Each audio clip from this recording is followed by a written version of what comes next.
This is definitely where the photo I found in the hut was taken.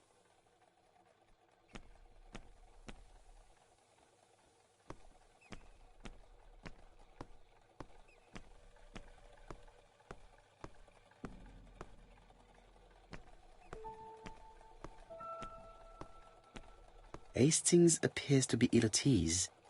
He appeared to be relatively indifferent to Mrs. Asher's murder, but a young woman's murder seems to be troubling him. I fear that this case is far from being solved. Come on, Poirot. You'll find the killer. Certes. But how many times will he kill before I do?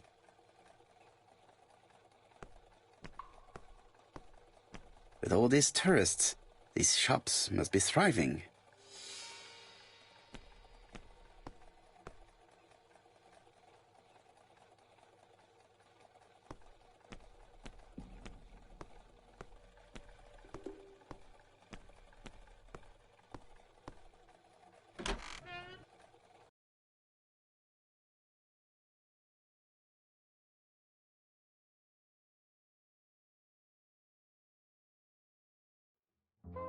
I'll be with you in a minute, gentlemen.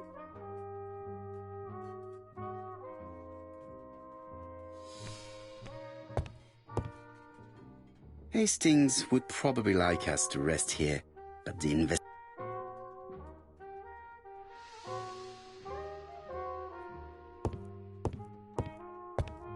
What a pity. I don't have any change to make it work.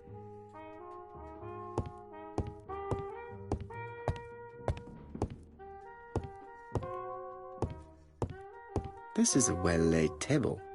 Nothing is out of...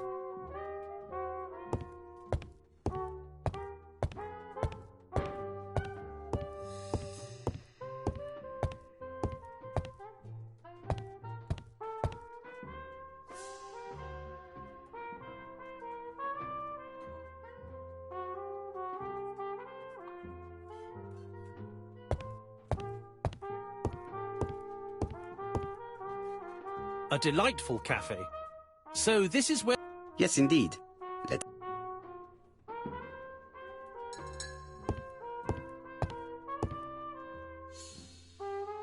Something tells me that she's the owner of the ginger cat.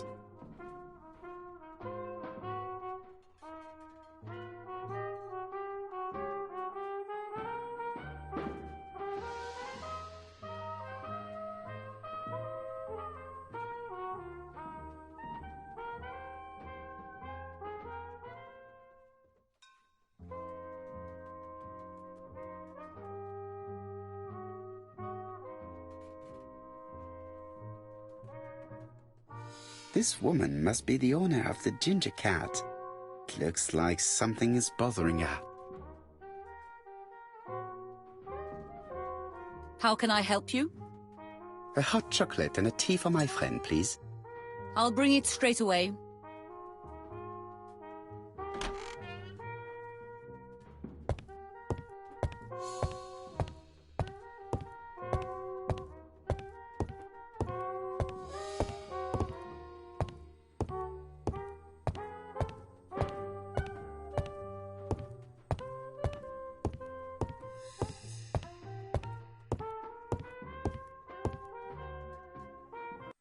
I need to know the time range during which Betty was working on her own.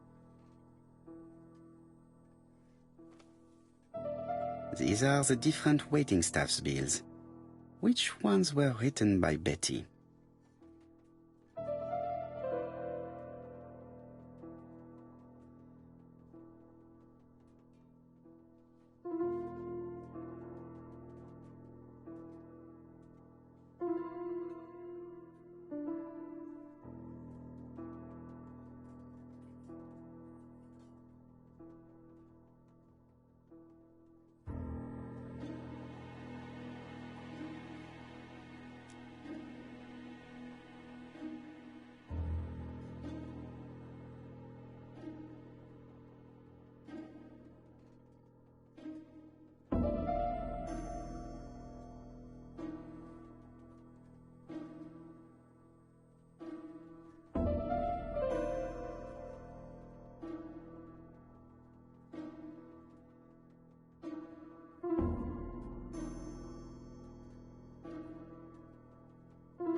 I should consult the register first.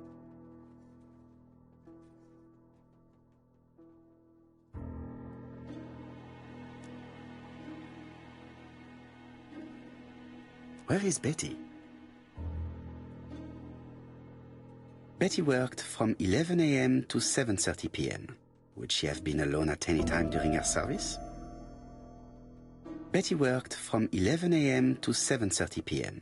Would she have been alone at any time during her service? Interesting. Betty was alone between 5 p.m. and 7:30 p.m. Who did she serve? No, this person is not the last one to have worked with Betty. Interesting. Betty was alone between 5 p.m. and 7:30 p.m. Who did she serve? Interesting. Betty was...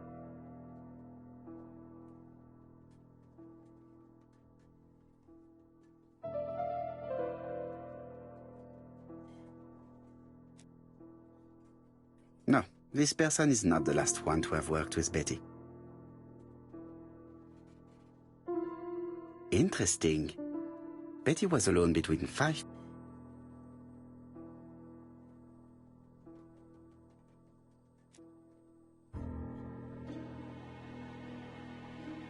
Interesting. Betty was alone between 5 p.m. and...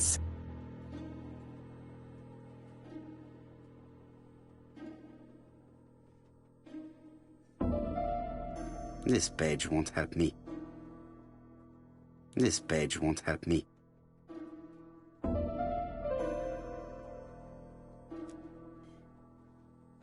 No, this person is not the last one to have worked with Betty.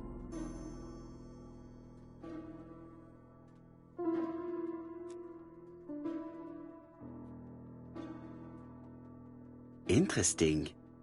Betty was alone between 5 p.m. and...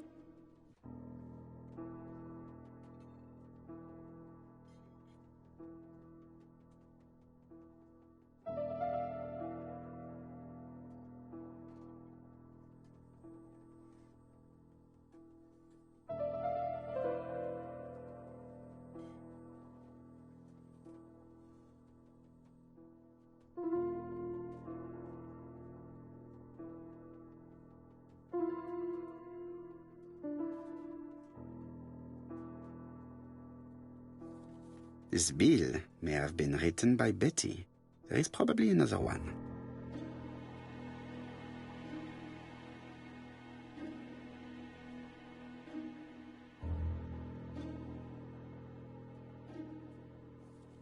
Betty wasn't serving on her own at these two times. Let's keep...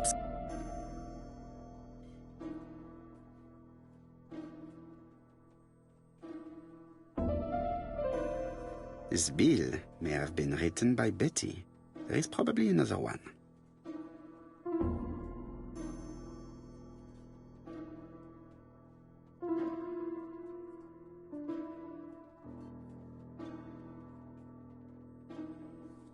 Most probably a family.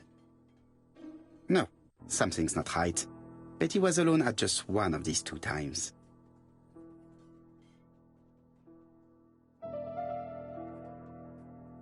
Where is Betty?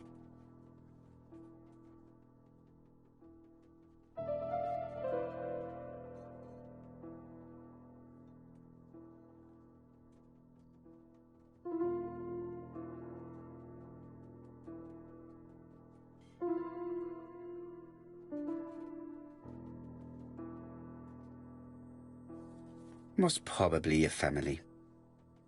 This bill may have been written by Betty. There is probably another one.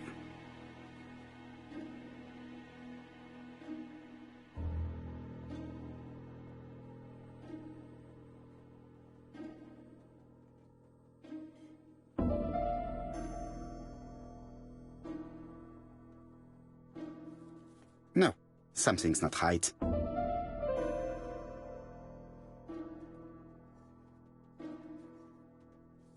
Most probably a family. This bill may have been written by Betty.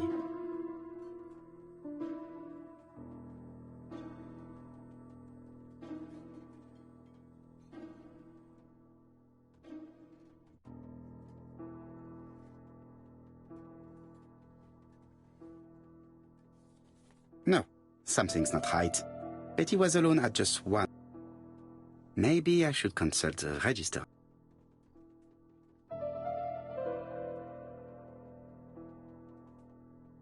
Where is Betty?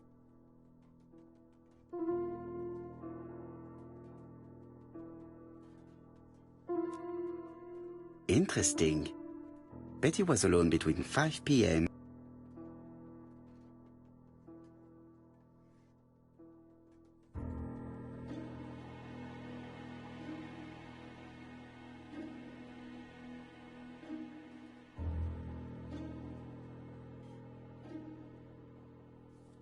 Most probably a single man, a whiskey lover, maybe the murderer?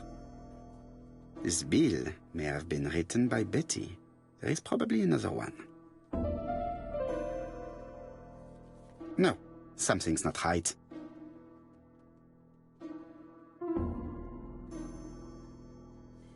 Most probably a single man. This bill may have been written by Betty.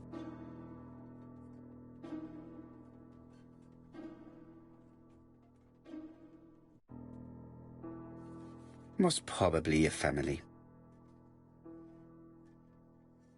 Betty served a family and a man on his own, a whiskey drinker, maybe the murderer. This information will help me to progress. What? Gentlemen, what are you doing? We are searching for clues, mademoiselle. My name is Hercule Poirot. I am a detective. That is correct. She should have been here a while ago. I fear that Miss Bernard will not be coming today. She has just been found, dead. How awful. Poor young thing. She appears to have... This is most distressing.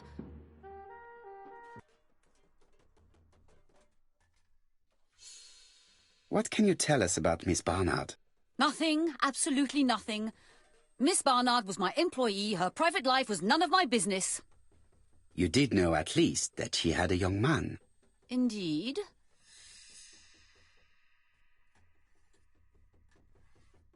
This photo was found. Is this him?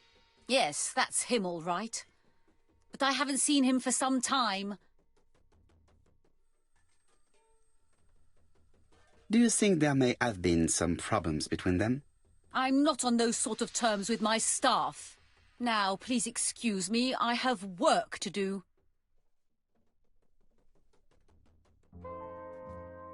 The customer who ordered the whiskey might provide us more information. It is an interesting idea, Hastings. I don't think so. Our regular guests tend to order tea. At this time of the year, there are... That's what I thought. Time to visit.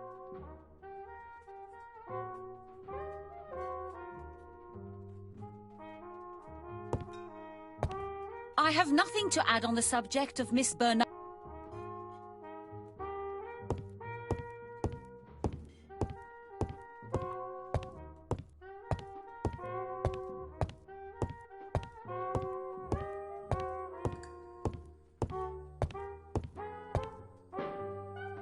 Miss Marion is not the...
I have nothing to add.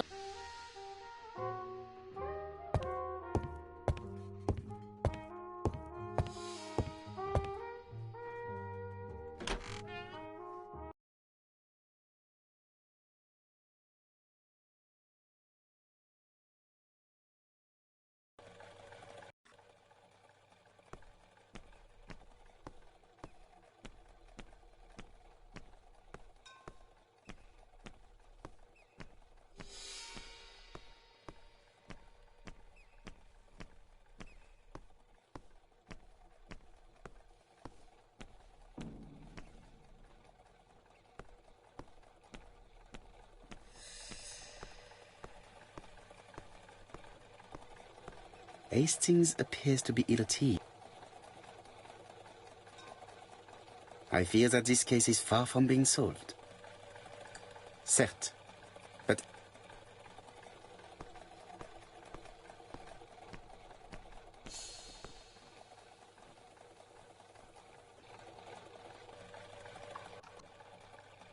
I think we've gone past the barn. luckily for me, you have an exceptional sense of direction.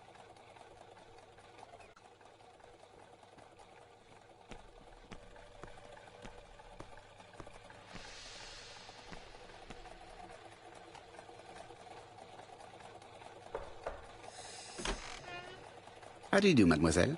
My name is Hercule Poirot. I know you. You're that detective we hear all about. I do not know if that is a compliment. You are Betty's sister, I believe.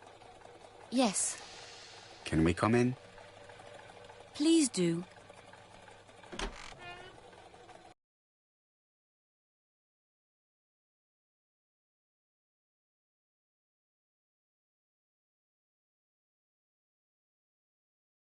My parents are at the police station. I doubt they'll be up to speaking to you later. Do not worry. Did you know your... No. I arrived by train this morning. She went out last night. What was your last conversation about? Her new dress.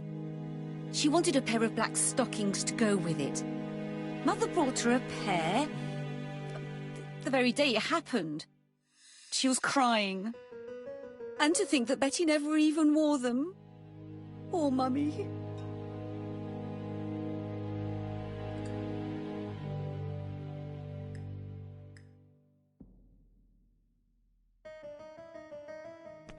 It would not be polite to visit the house without being invited to...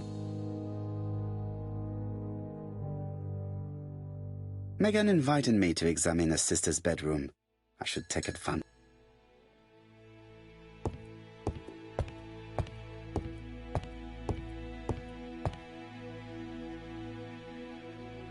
The Barnard appeared to make music a priority in their budget.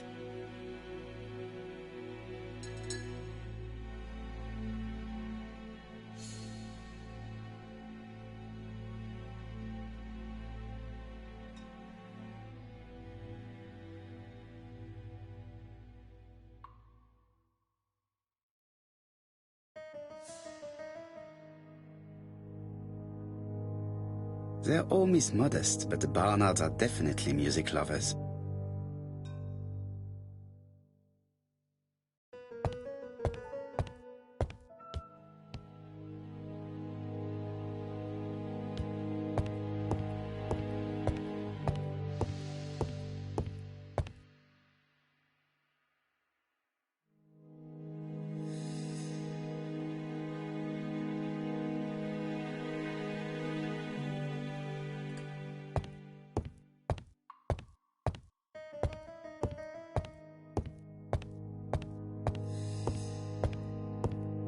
Hastings always pays more attention when...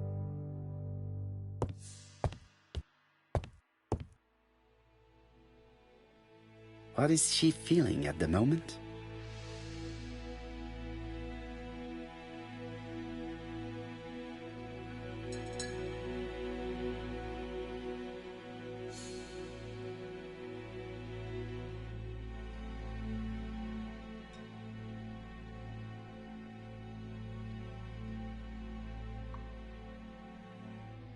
Mr. Poirot, I don't like being stared at.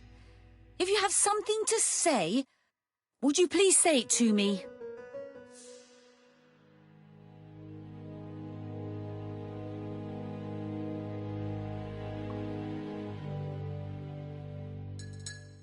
Betty's older sister is not just sad, she's angry.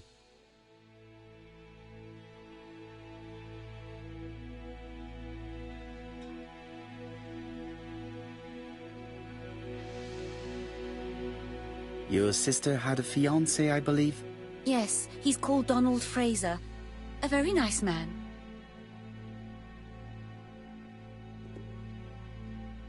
Do you know where we might find him? He works at the estate agent's, Corton Brunskill.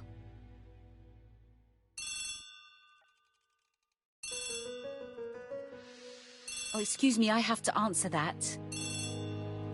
Betty's room is opposite the stairs on the first floor. Feel free to take a look if you think it might be useful.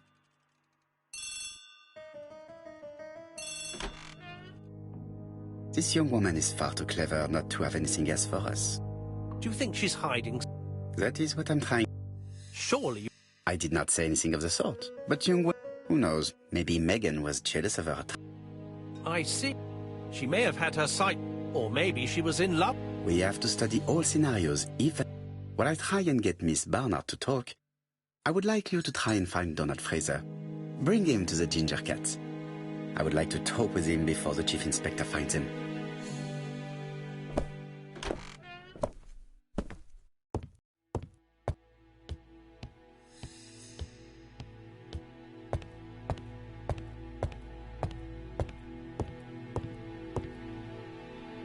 This gramophone is magnificent.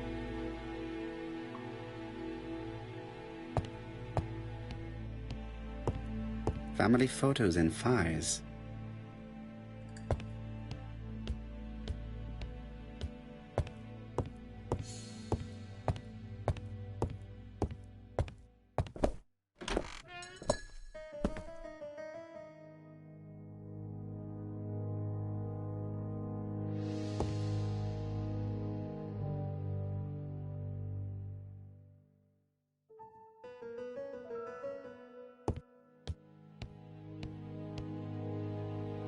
It looks like Betty was also a music lover, the same as her family.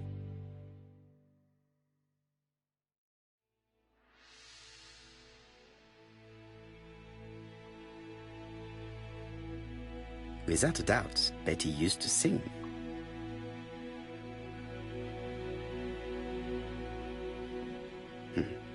A box of new stockings.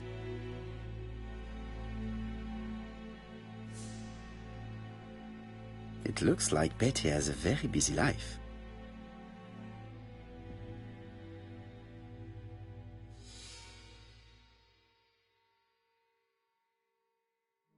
Betty liked luxury and going out, and being as pretty as she was, she probably did not have any problem getting herself invited.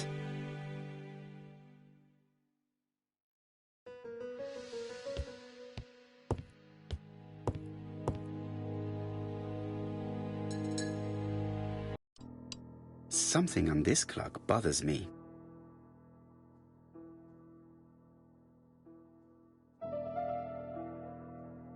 Strange. A sheet of paper is blocked in the clock.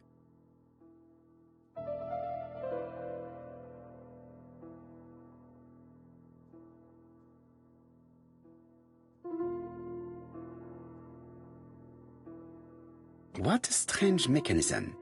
I don't think it serves to turn the hands.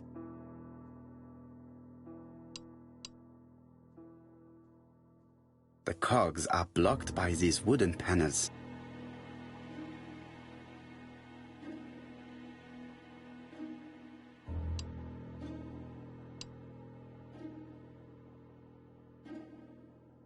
The cogs are blocked by these wooden panels.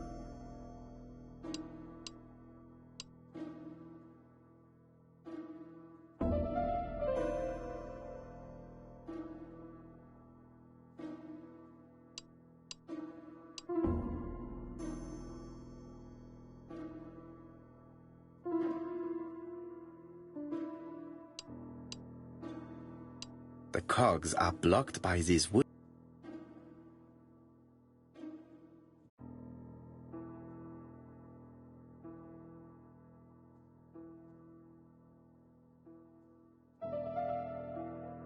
This metal disc is stuck.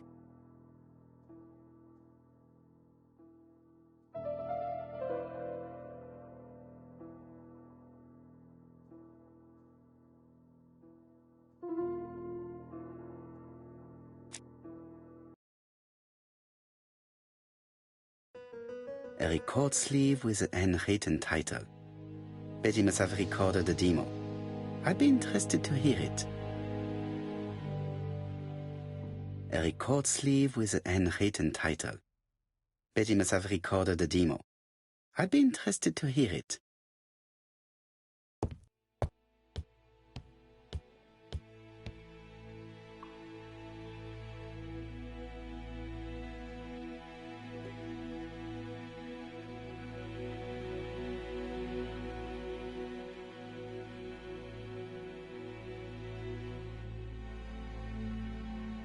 Medicine to prevent voice loss.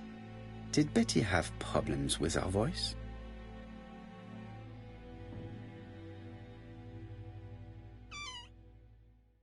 This small key should be useful to me.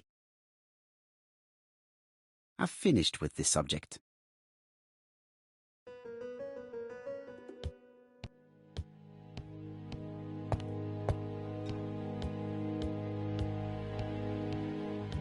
Looking at all the clothes she took out, Betty must have had a problem deciding what to wear. Maybe she had a date?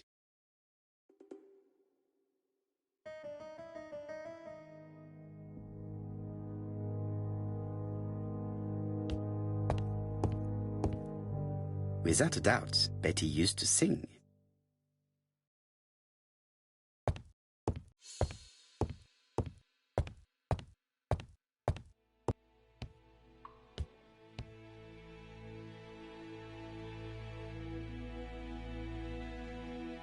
A record sleeve with a handwritten title. Betty must have...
Something on this clock bothers me.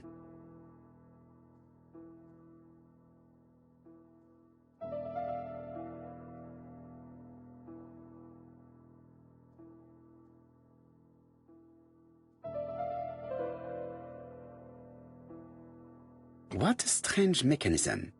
I don't think it serves to turn the hands. The cogs are blocked by these wooden panels.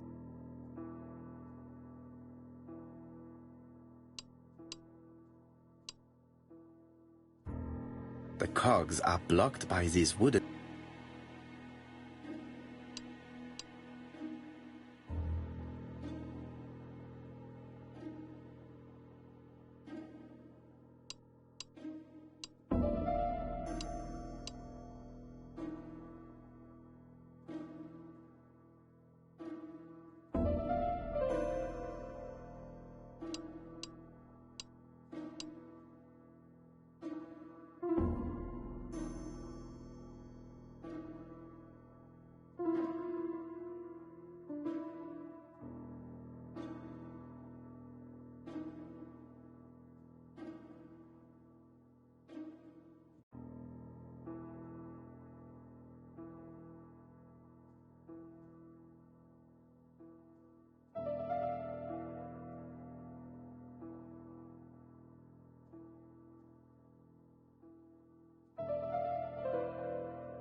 This wooden panel is blocked. I can't open it.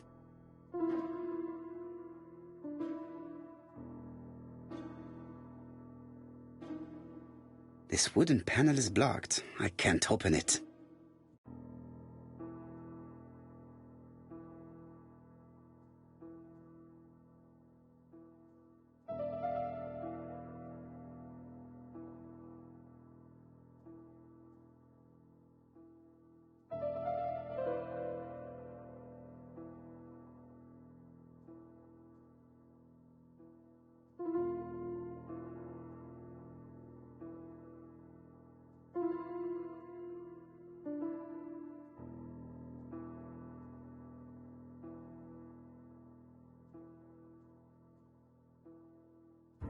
This metal disc is stuck.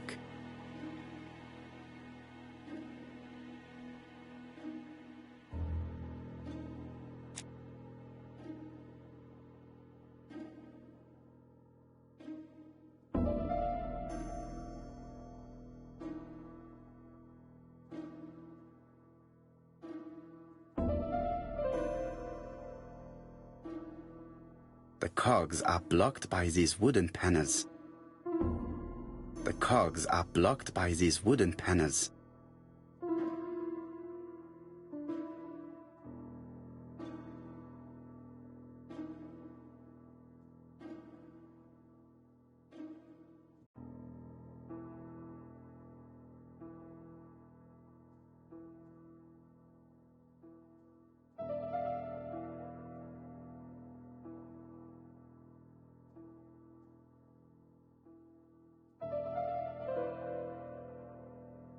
Strange.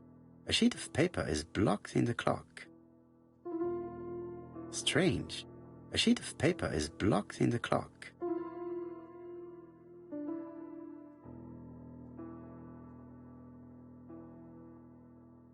This wooden panel is blocked. I can't open it.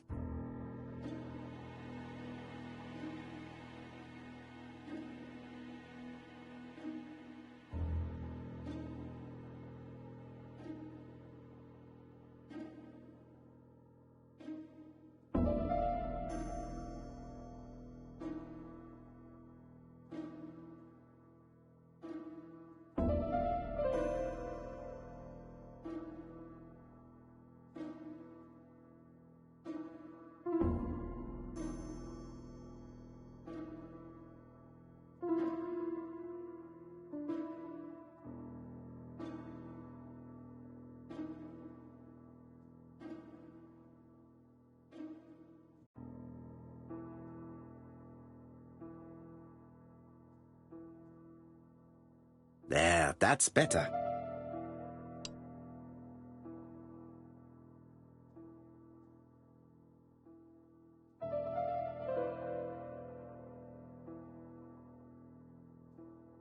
This wooden panel is blocked. I can't open it. This wooden panel is blocked. I can't open it.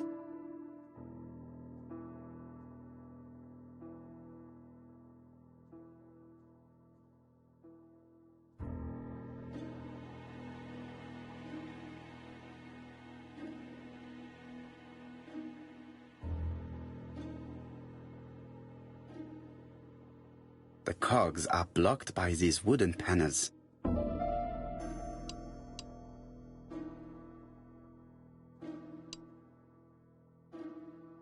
The cogs are blocked by these wooden.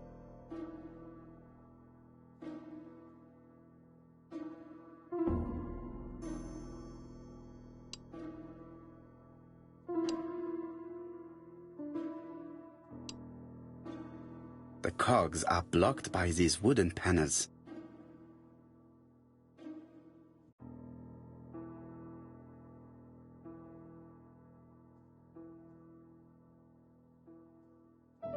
The cogs are blocked by these wooden panels.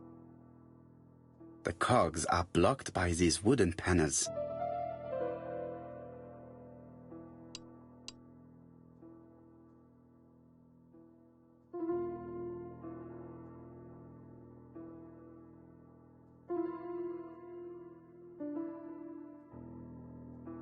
The The cogs are blocked by these wooden panels.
This metal disc is stuck.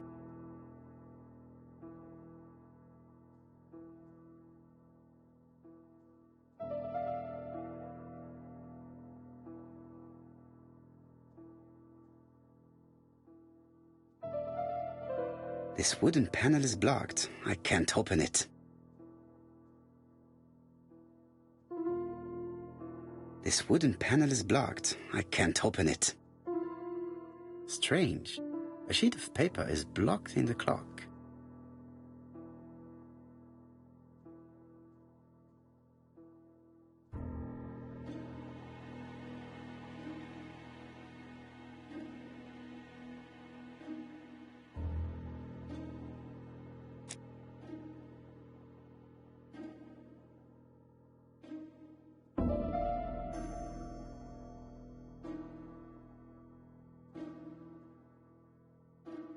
This decoration appears to be firmly fastened. This decoration appears to be firmly fastened.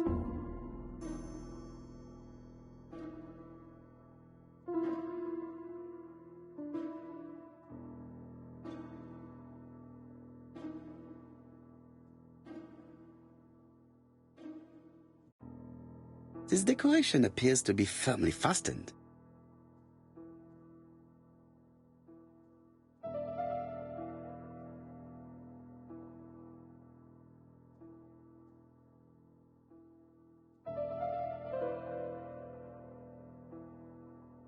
This leg is not well attached.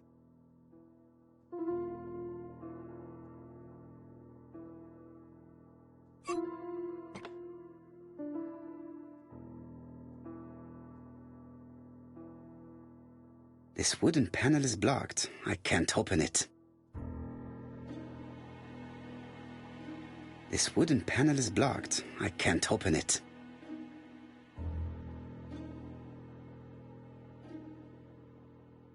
This decoration appears to be firmly fastened. This wooden panel is blocked. I can't open it. This decoration appears to be firmly fastened.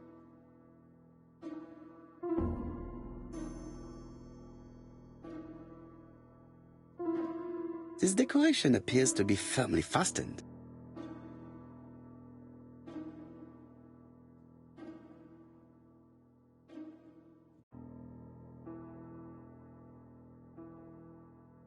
This wooden panel is blocked. I can't open it.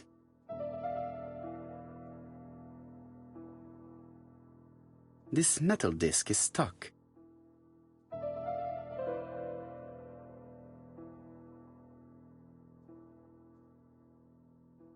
This decoration appears to be firmly fastened.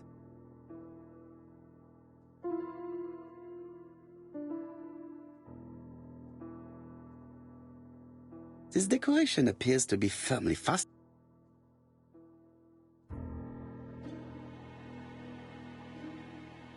This decoration appears to be firmly.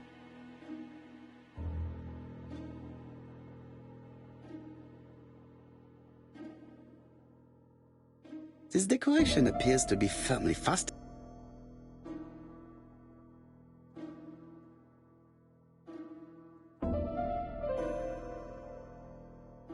This decoration appears to be firmly fastened.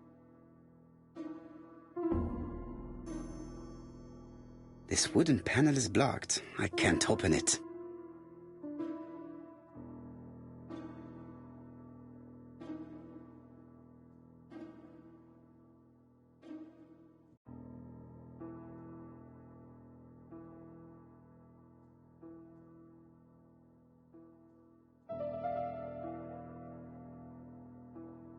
Strange. A sheet of paper is blocked in the clock.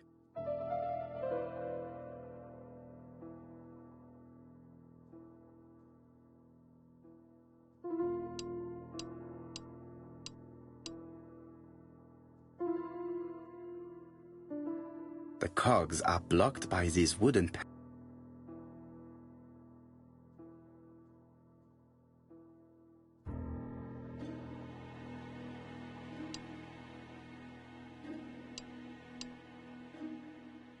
The cogs are blocked by these wooden panels.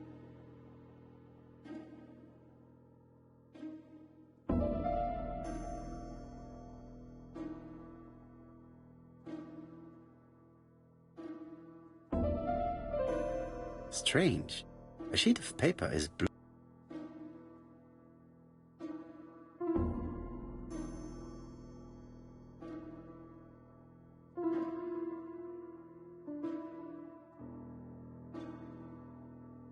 This decoration appears to be firmly.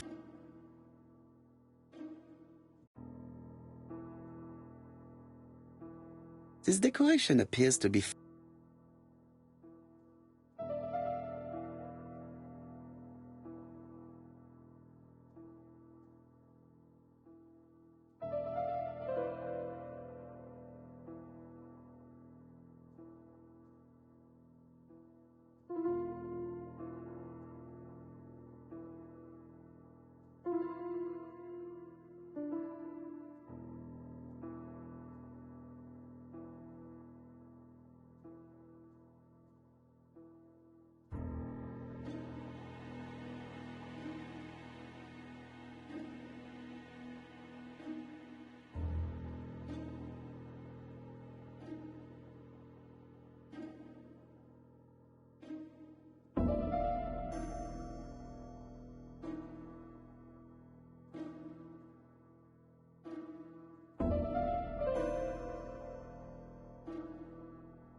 Something on this clock bothers me.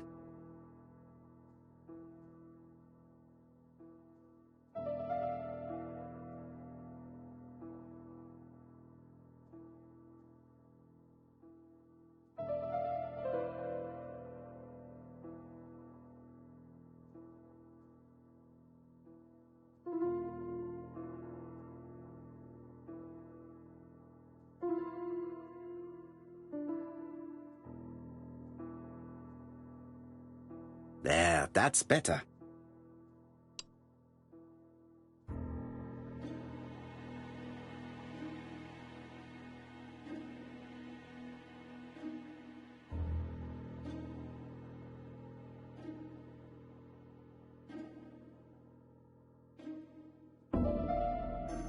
This wooden panel is blocked. I can't open it.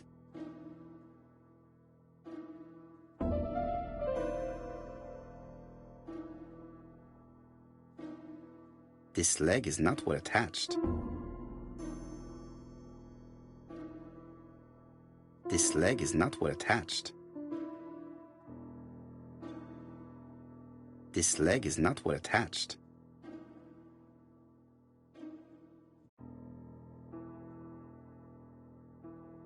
This wooden panel is blocked. I can't.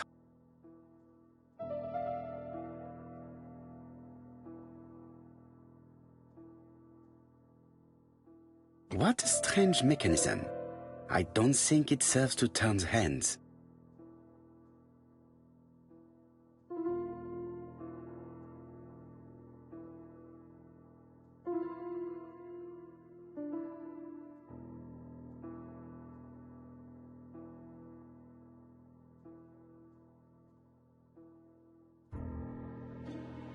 The cogs are blocked by these wooden panels.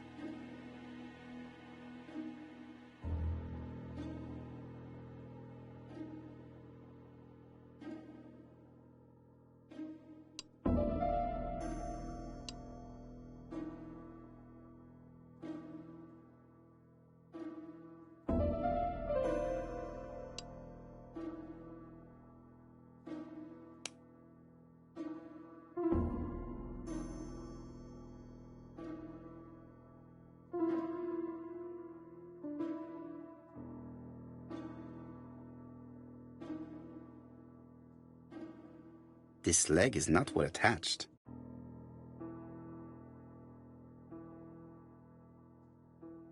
This leg is not well attached. This leg is not well attached.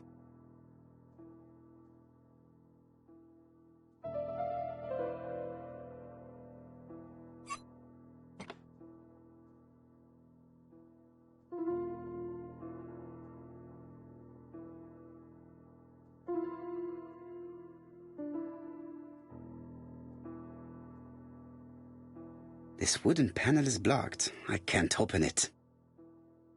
This wooden panel is blocked. I can't open it.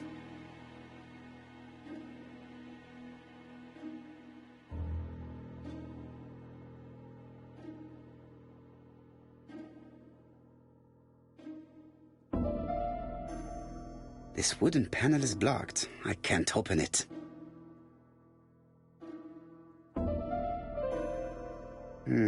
Could the screw be slightly loose?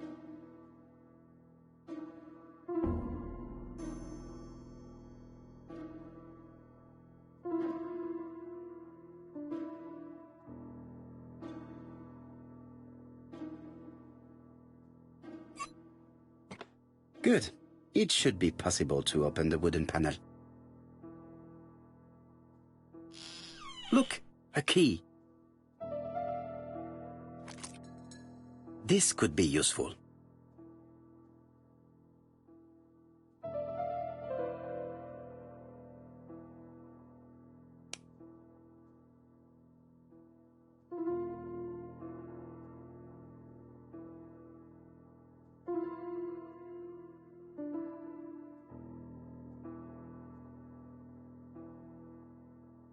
This code probably has something to do with the mechanism above the clock.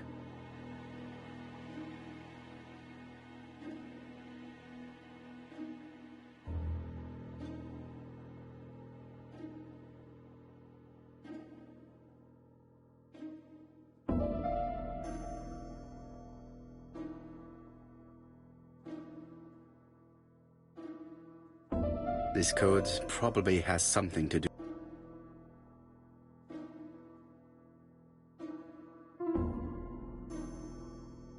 This wooden panel is blocked. I can't open it.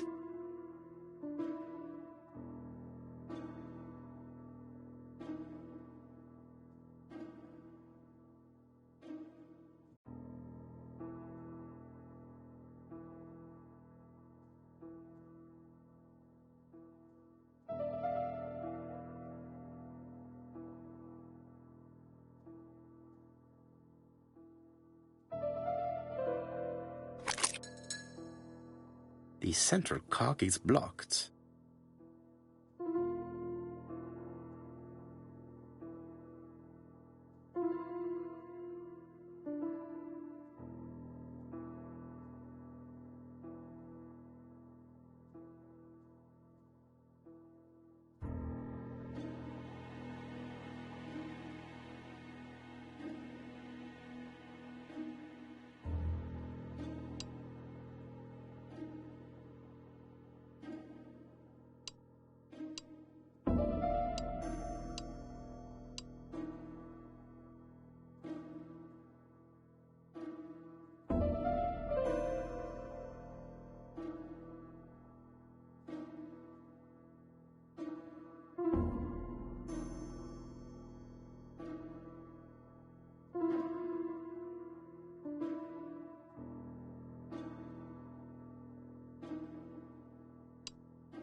This metal disc is stuck.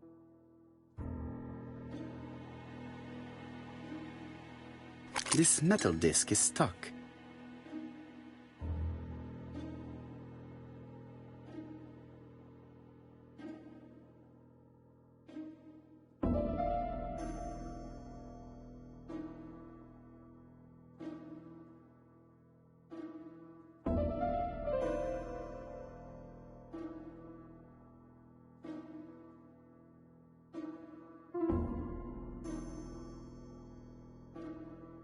This metal disc is stuck.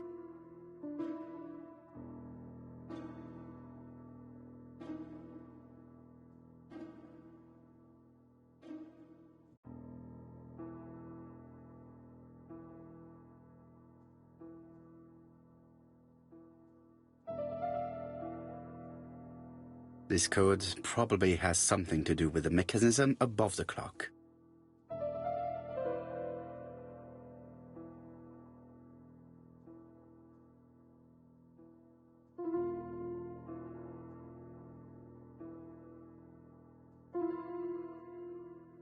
The cogs are blocked by these wooden panels.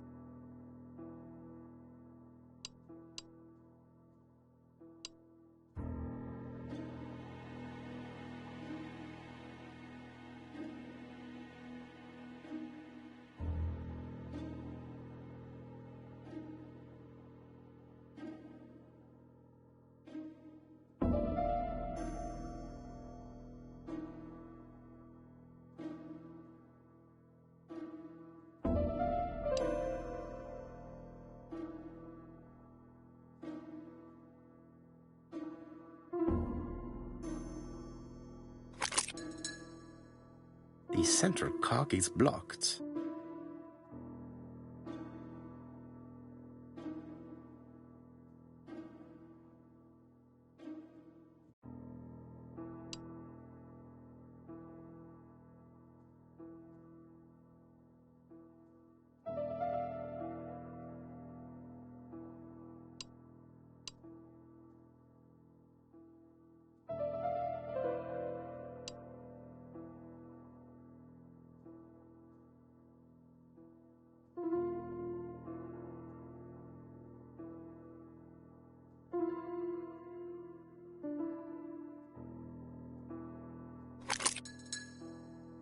The central cog is blocked.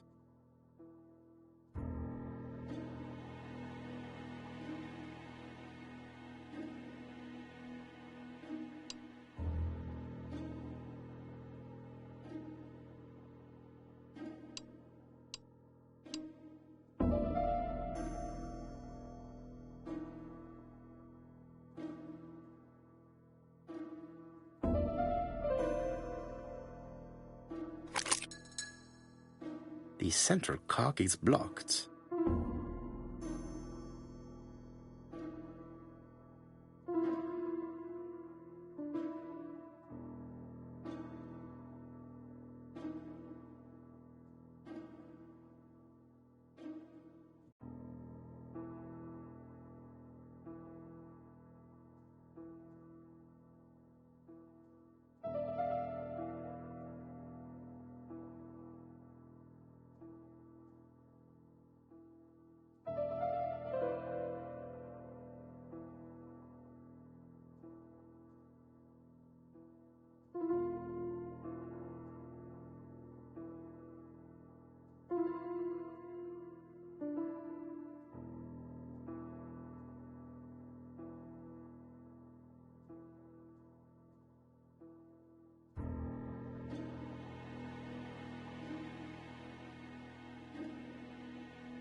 The cogs are blocked by these wooden panels.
The cogs are blocked by these wooden panels.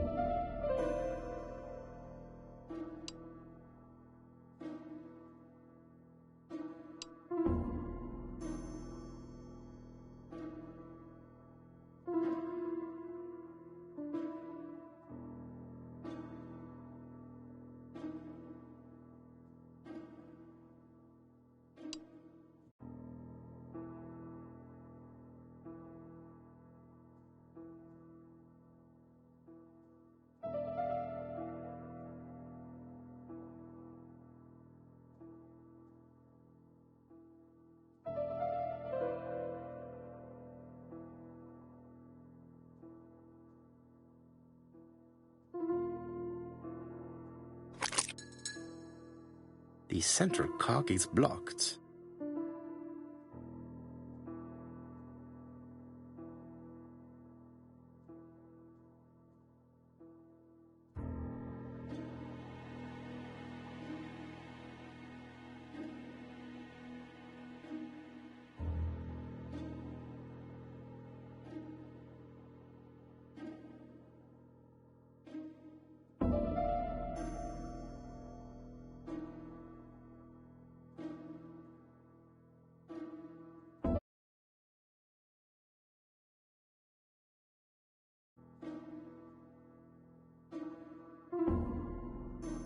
The cogs are blocked by these wooden panels.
Ah, something clicked on the front of the clock.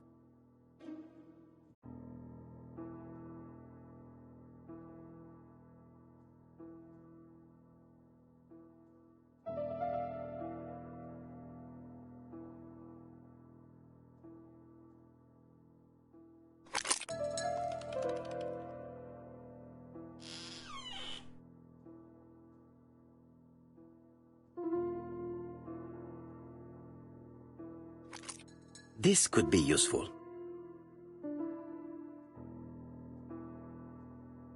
Betty, I enjoyed a wonderful evening in your company, and I hope that we will see each other again very soon. D.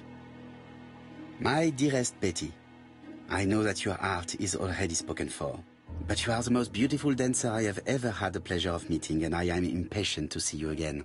Adrian.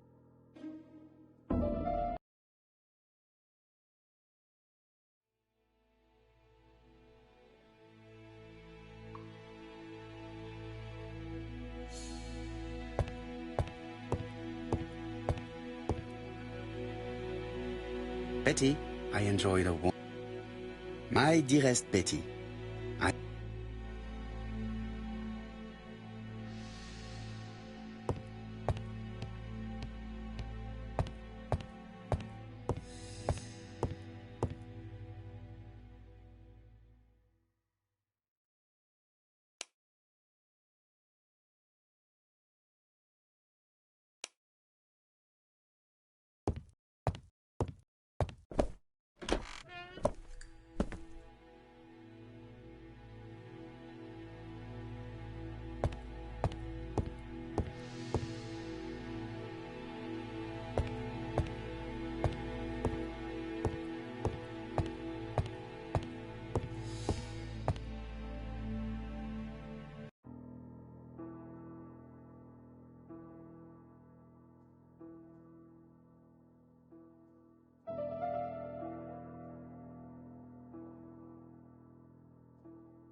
Let us see.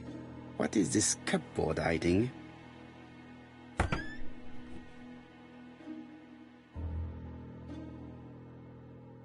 This looks like solfège.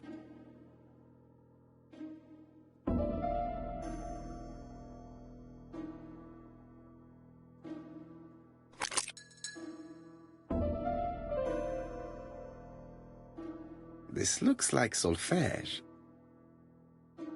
This looks like solfège.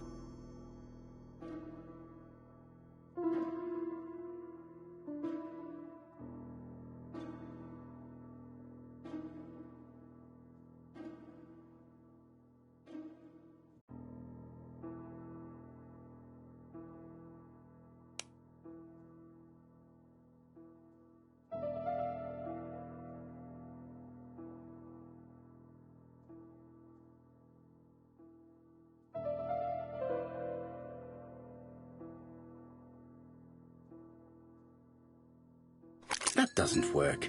I must have forgotten a step. That doesn't work. I must have forgotten a step.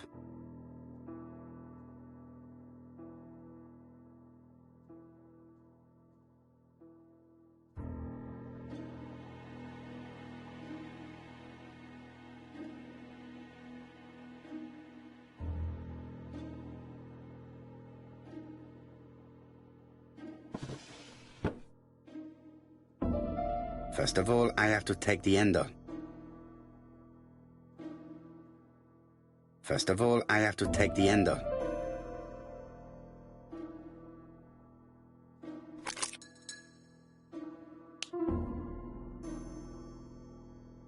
There is bound to be a clue somewhere.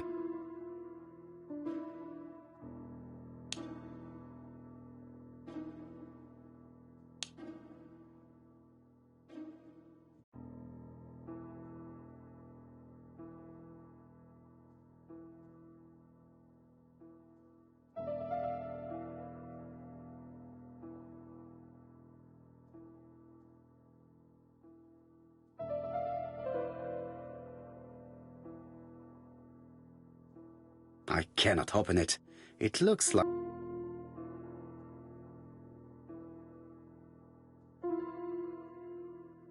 It looks like something goes in here.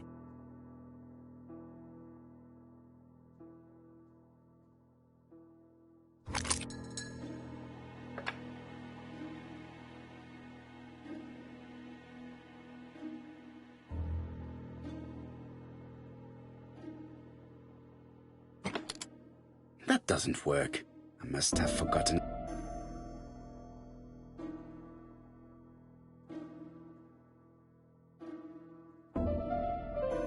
That doesn't work. I must have forgotten a step.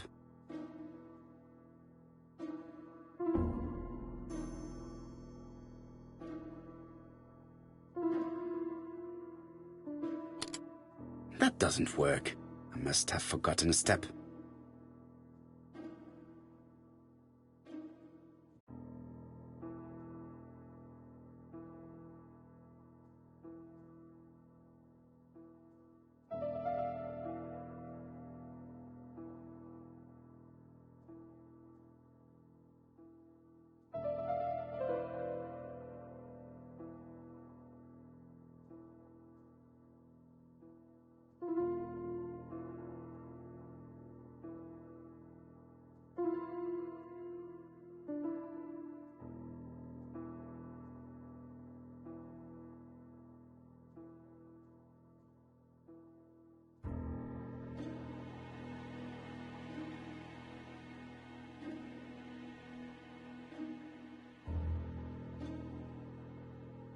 There is bound to be a clue somewhere.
I heard the sound of a mechanism being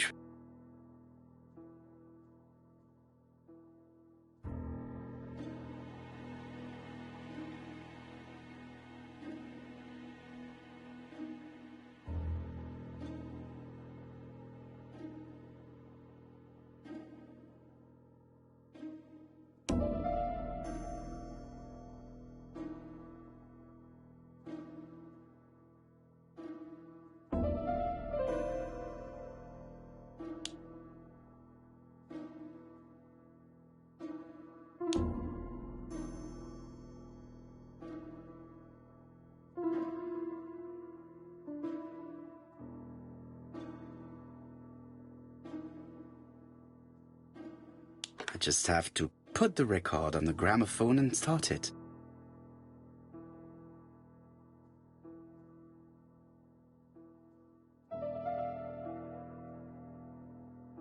That doesn't work. I must have forgotten a step.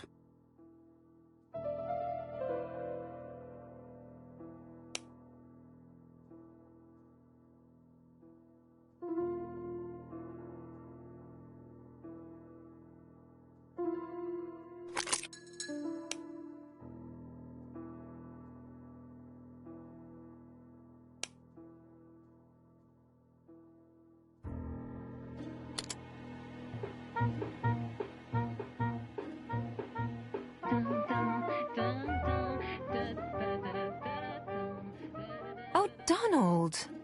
We're in the middle of recording. Sorry, Betty, but it's not wise. The doctor said you should rest your voice. You're such a killjoy sometimes.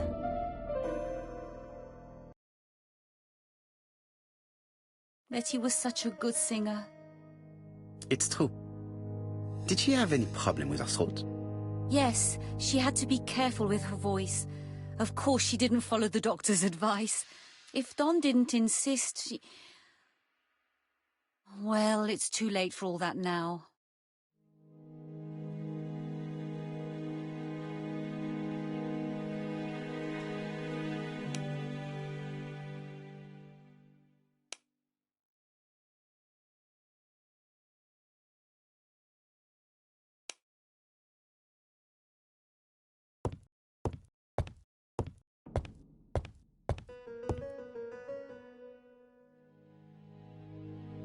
It looks like this woman is single, but she has feelings for someone.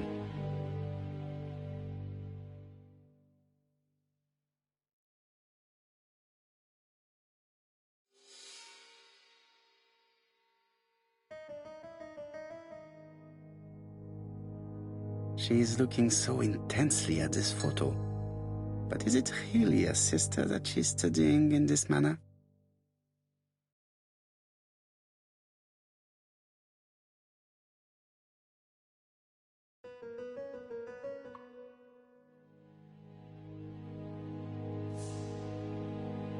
They made the perfect couple, am I correct? Yes, in a way. She was pretty and he... Well? He's a bright man, with a promising career ahead of him. He would have made Betty a good husband. He was always attentive and generous. Oh, a true gentleman. I hear a note of envy in your voice. You must have heard wrong.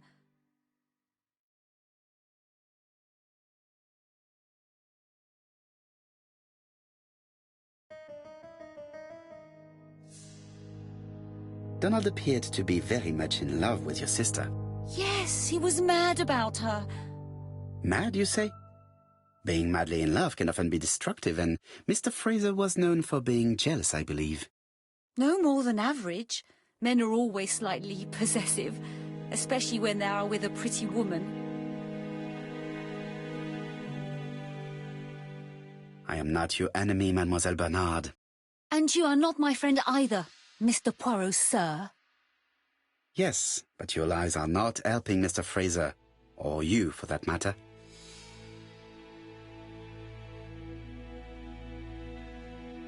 This case is much more complex than you think.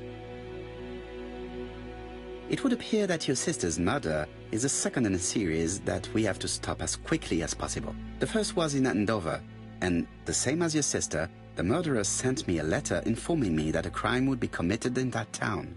Now can I count on your honesty? Yes, you have my confidence, Mr. Poirot. Don is a quiet and sensitive young man, slightly reserved too, and as is often the case with reserved people, when he flew into a temper, he completely lost control. He could be so violent. Betty was frightened. And when was this? The first time was about a year ago. But they rowed more recently. Donald found out that Betty had lied to him. She said she was going out with a girlfriend, but she went out for dinner with a married man. It was an awful scene. She told him that until they were married, she was free to go with whoever she pleased. Donald turned quite pale and started shaking and kept saying one day... Well? He'd commit murder.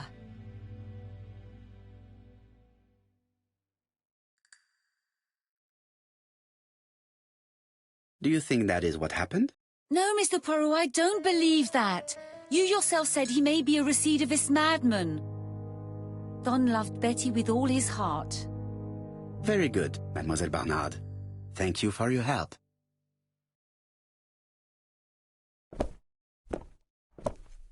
Fraser is at the Ginger Cat.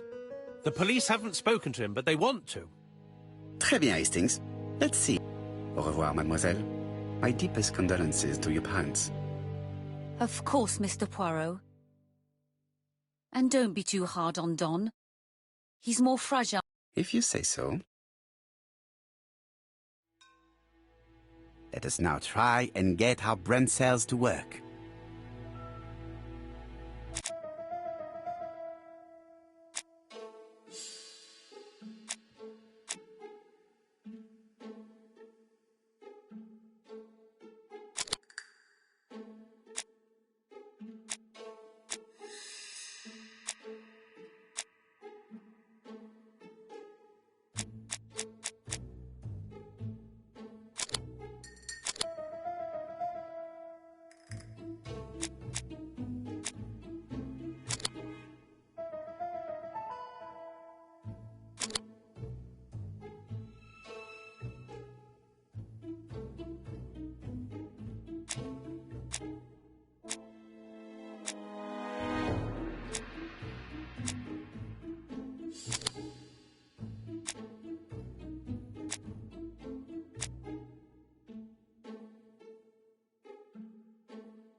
Let us now try and get our brain cells to work.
Hastings always pays.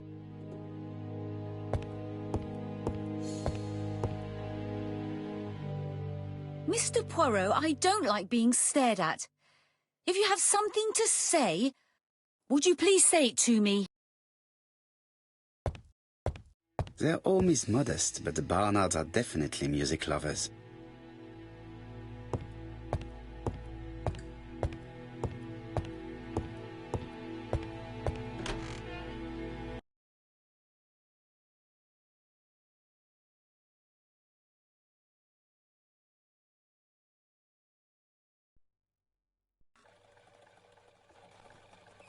You've seen Fraser, Hastings. What is your feeling? He's a big chap. I talked to his landlady before seeing him. She went to bed at 11. Bien. Megan Barnard said he is a reserved character, but with a nasty temper. We will see if this is the case.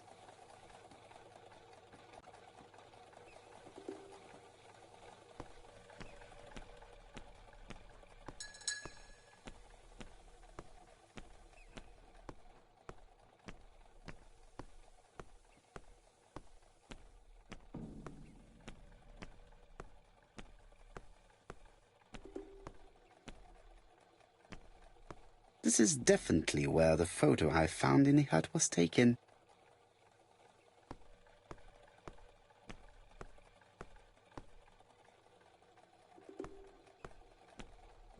Hastings appears to be ill. I fear that this case... Certes.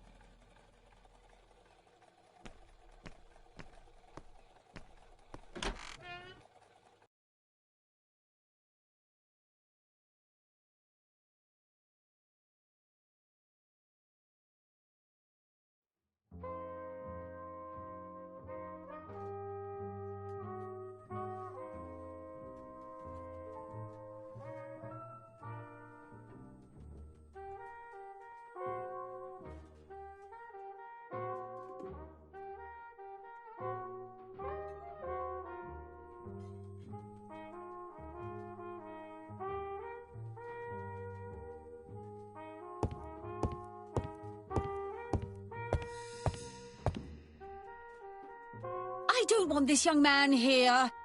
Be quick.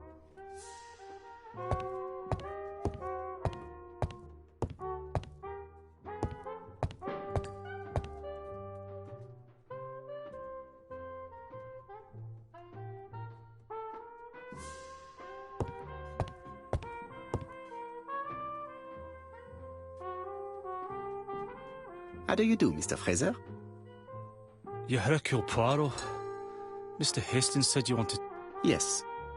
I know that it may not be at the right time, but I would like to ask you a few questions.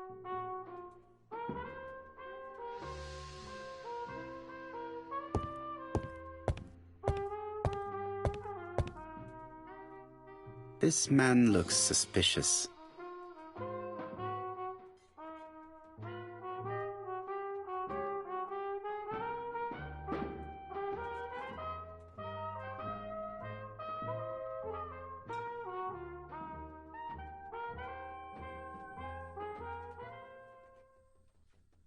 Donald Fraser is in a terrible state, as if he hadn't slept all night. And he's drinking White Horse. Leave me alone.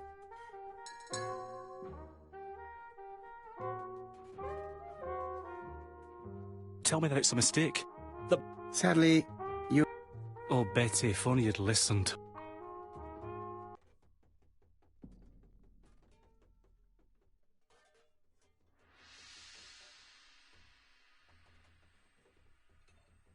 If I have understood correctly, Betty was not the sort of person to listen to advice. You're right. She always did as she pleased. And what did she have in mind for yesterday evening? She said she was having dinner with her sister.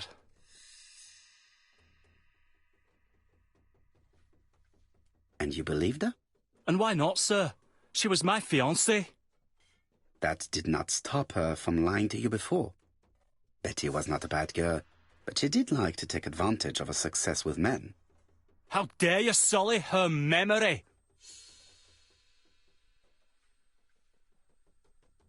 Please excuse me if I appear to be brutal. I understand that this is a difficult time for you. So you understand why I don't feel like talking, Mr. Poirot?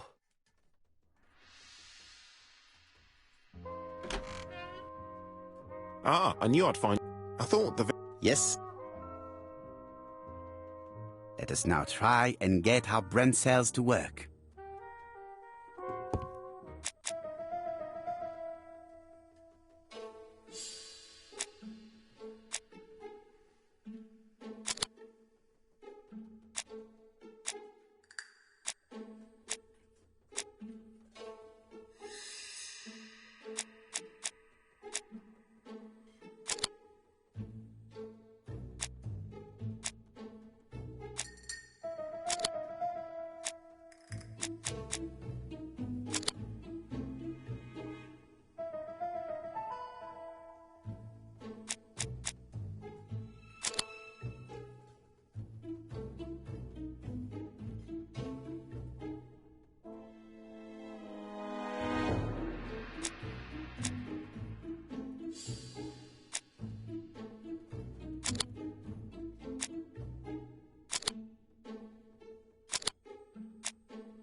Hastings looks ill at ease.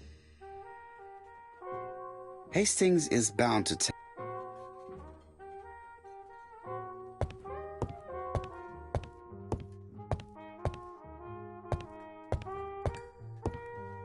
No need to insist. I was certainly...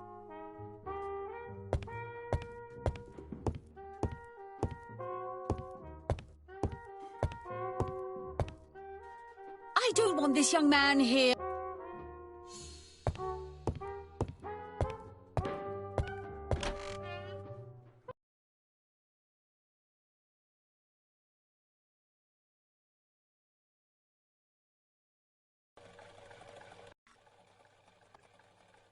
Fraser doesn't have an alibi and he's extremely jealous.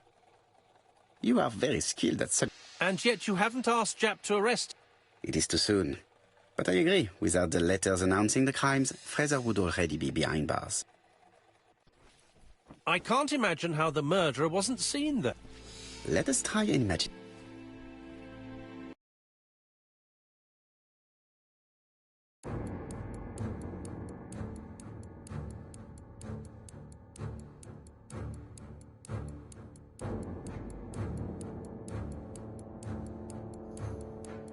The killer and the victim are walking on the beach. Miss Betty has a bag, a belt around her waist, and carries her shoes in her hand. Both of them walk slowly to hut number 5.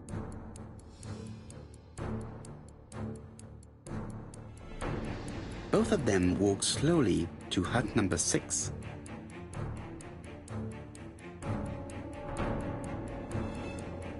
Miss Betty enters the hut. She leaves without her belongings. Then she hides her coat.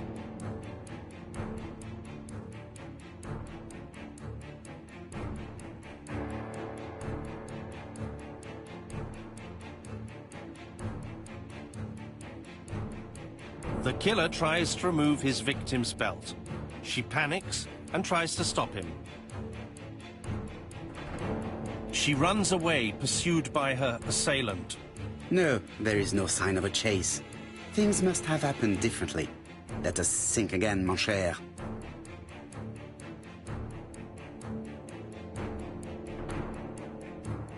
The killer and the victim are walking on the beach. Miss Betty has a bag, a belt around her waist, and carries her shoes in her hand. Both of them walk slowly to hut number 5. Both of them walk slowly to hut number 6. Miss Betty enters the hut. She leaves without her belongings. Then she hides her coat.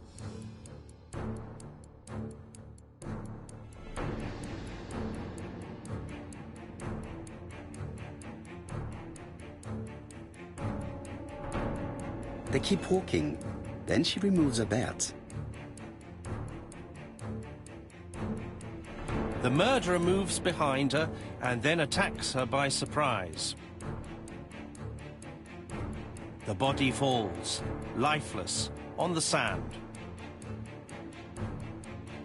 Everything appears to match the crime scene, mon cher Hastings. That is exactly what happened.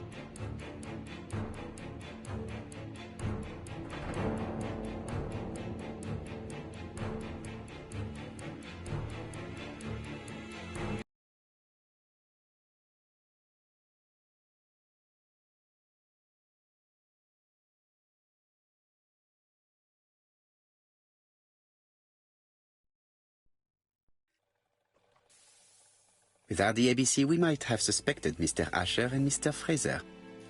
But by signing his crimes, the murderer is making sure he's accused. In a way, it is... Generous? The murderer seduced Betty in order to... Indeed, the young woman was certainly careless, but not stupid enough to follow. What are you planning to do, Poirot? Return to London, mon cher Hastings.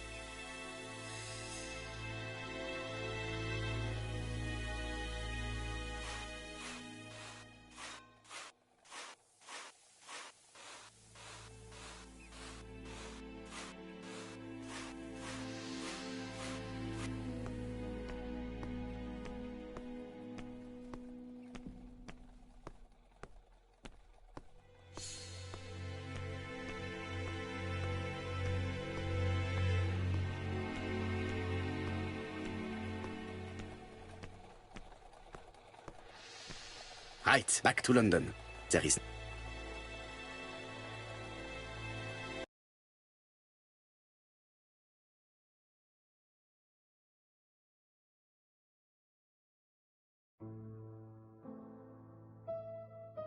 Jap has decided to reveal details to the press. The alphabet murder is now... It is not a bad idea. The more people who know, the greater our chances of finding out something of interest. Poirot, I have a bad feeling.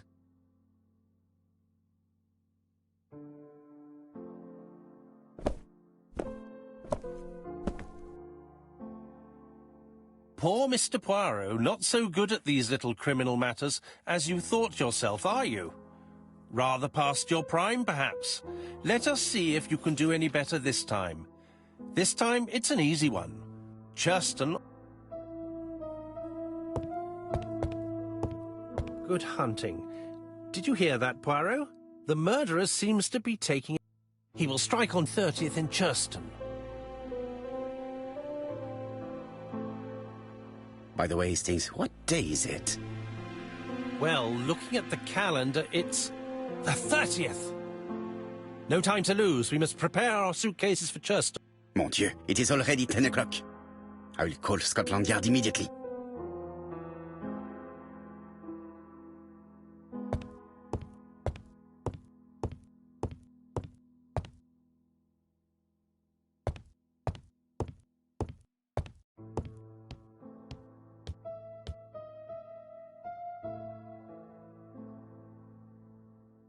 Daily Flicker, July 30, 1935. ABC affair, no progress.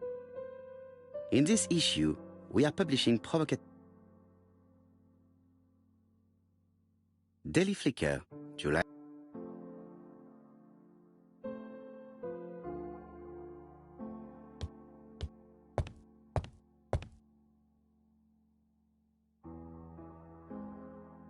Ah, some cool air. It is not a good time.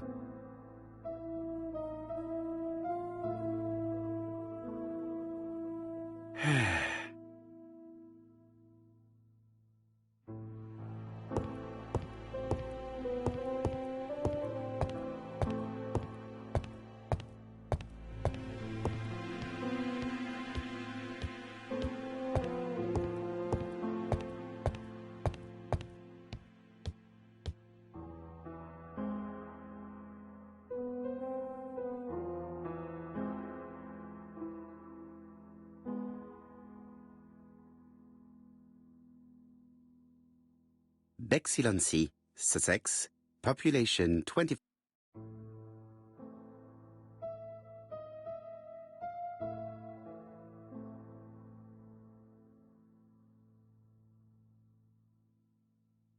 Hastings' photo album.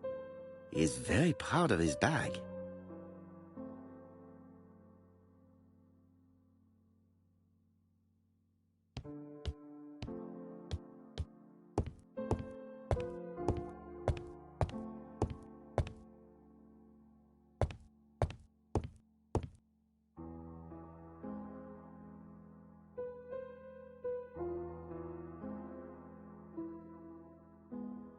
In his haste, Hastings tore the envelope.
Poor Mr. Poirot.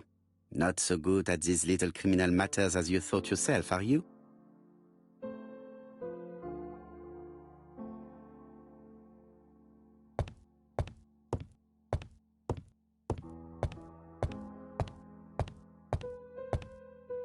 I lock my revolver in this drawer.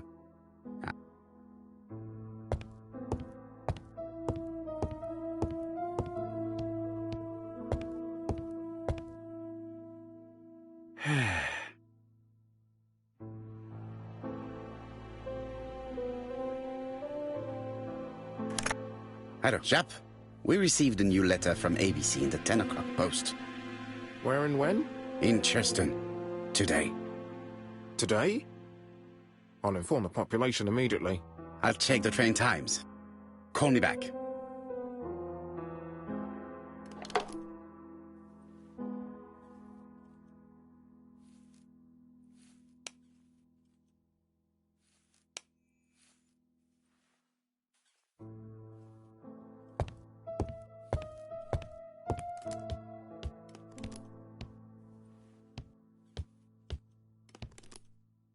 Hastings, what you are doing is an absolute disaster.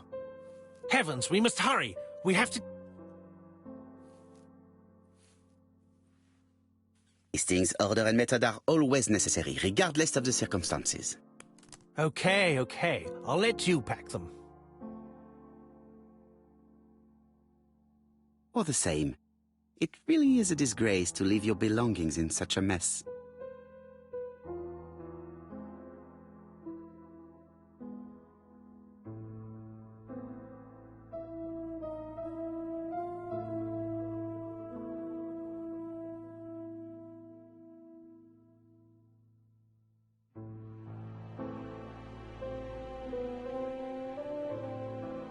Voila. It only took a minute. Poirot, you were right. I've just consulted the ABC guide. There's no hurry. The next train doesn't leave... You see, there is no need to hurry. We will not be in Cheston until tomorrow morning, after the murder. But why has the murderer warned us so late? It's not what he usually does. Did he do it on purpose? Very good question, Hastings. We should also compare the letter we have just received with the other two, although I have very little doubt about what we will find.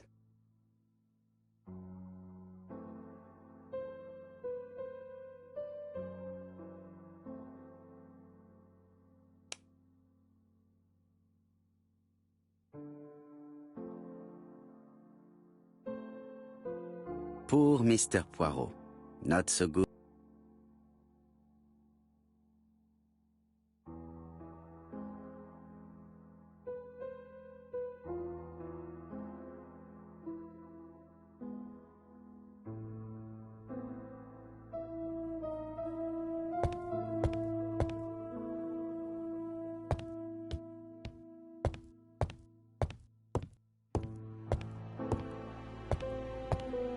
Hastings, it would appear that you are getting... Really? I hadn't noticed.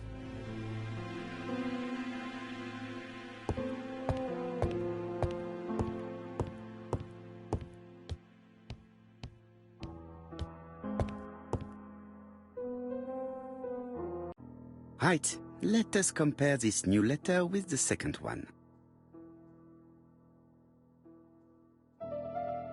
Let us examine this more closely. Certain characters in the two letters may have similar defects.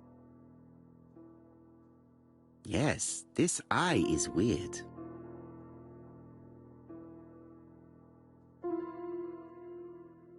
Right, let us compare this with the other letter. Yes, the I characters in the two letters do indeed have the same defects. I have to find some other similar defects to confirm my theory.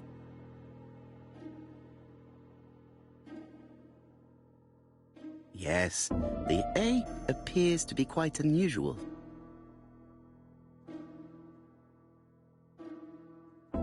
Right, let us compare this with the other letter.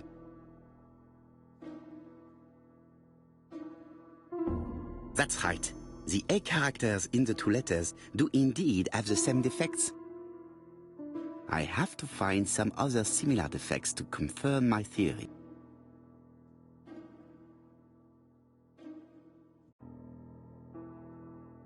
The W is not printed properly.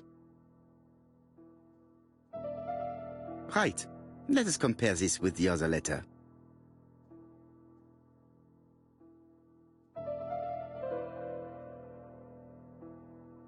Of course, the W characters in the two letters do indeed have the same defects. My theory was right. These two letters were written with the same typewriter. Let us now try and get our brain cells to work.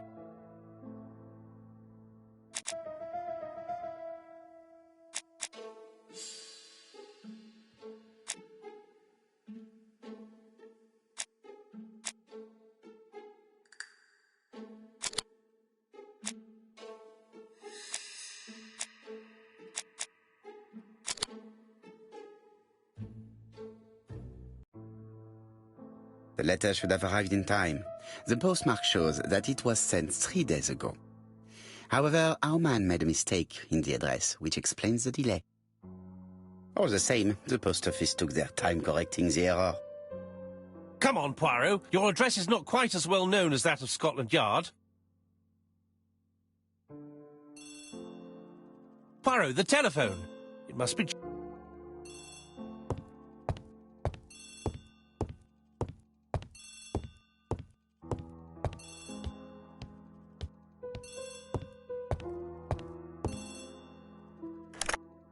I have some news from Churchton. Bad news, I'm afraid. Sir Carmichael Clark was murdered while out on his evening walk. Sir Carmichael Clark. He was a famous throat specialist, one of the best in London. A wealthy man, he retired to Combside, a beautiful house by the sea. He collected antiques. Are you going there? Yes, let's meet on the train.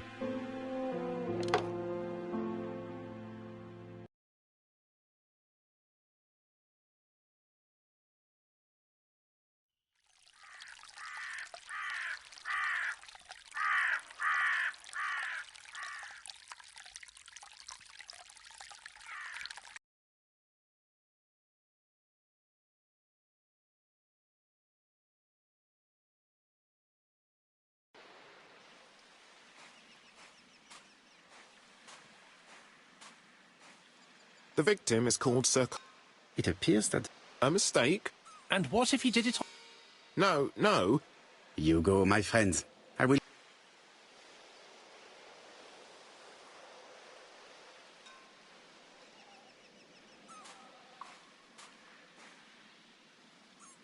Jap has emptied the victim's pockets and has laid out their contents on this piece of wax cloth.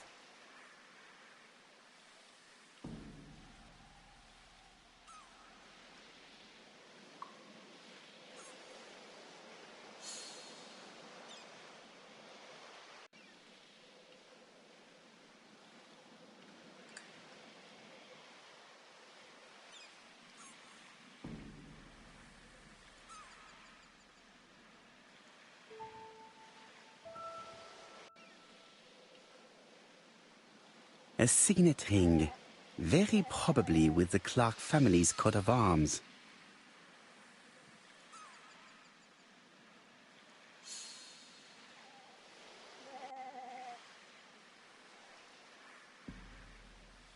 Nothing appears to be missing from this wallet.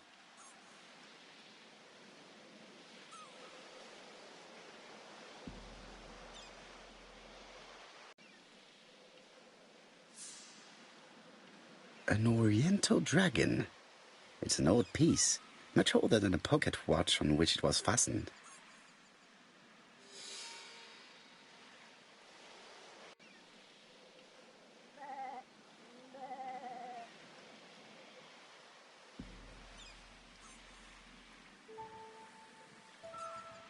It is pointless.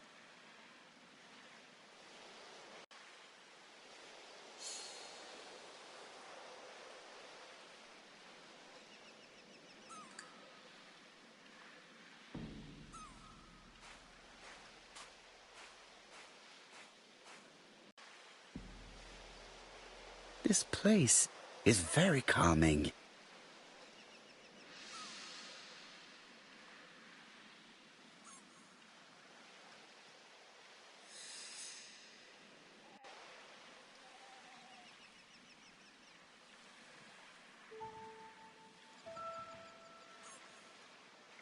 The site is exceptional. It is easy to imagine that Sir Carmichael used to enjoy stopping here every evening.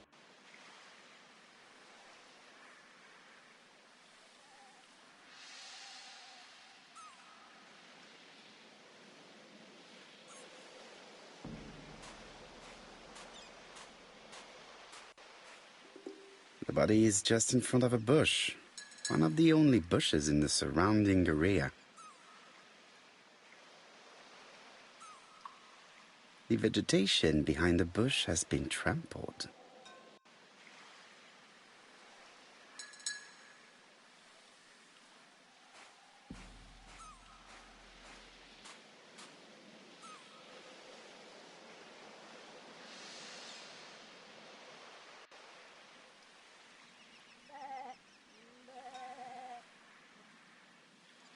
An ABC guide, the murderer's customary signature.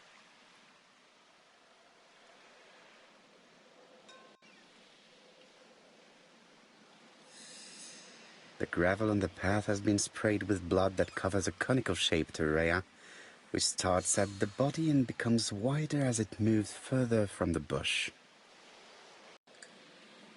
Sir Carmichael's throat was cut. It's a clean incision, a professional murder.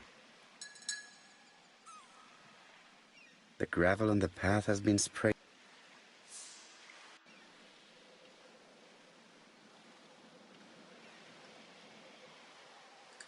Apart from the wound to the throat, the body is untouched. Let us now try and get our brain cells.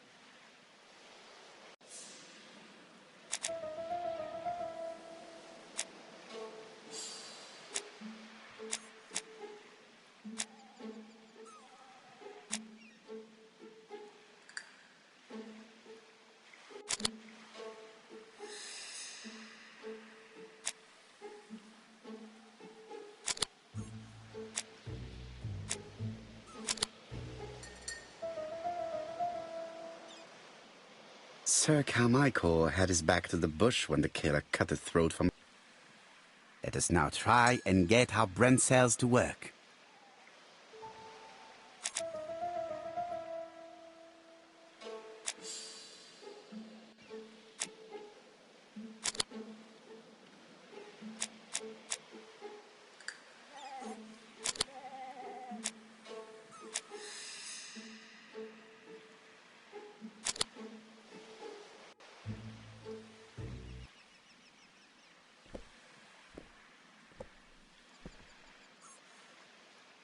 Have you finished, Poirot?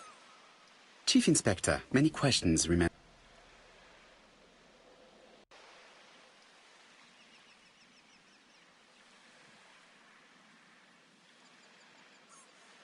The killer has prepared his crime very carefully. Quite right. He must have known.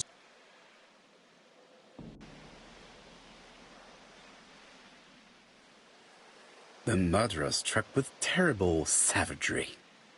Yes, blood flowed. It's the first time he's attacked a man. He armed himself accordingly. Have you spoken to the victim's family, Chief Inspector? I've spoken to the brother, Franklin Clark. I didn't get much out of him. He's yours.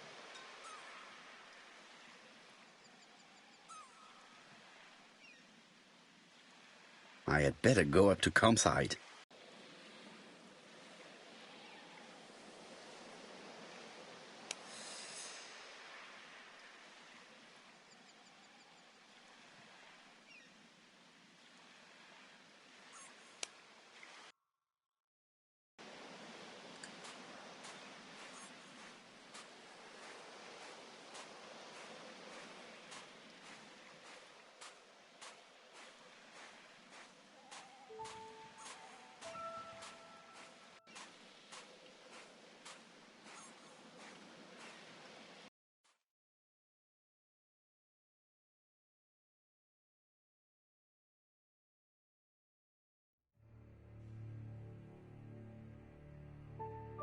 To be honest, this inspector seems rather obtuse.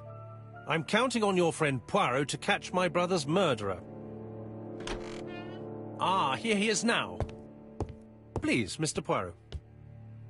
Mr. Poirot, this is my brother's secretary, Miss Thora Gray. Pleased to meet you, Mr. Poirot.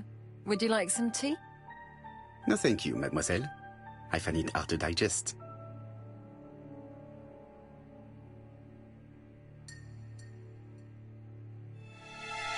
It is now the right time. It is now the right time. Hastings does not like very hot tea. He's going to blow on his cup for a good while before drinking.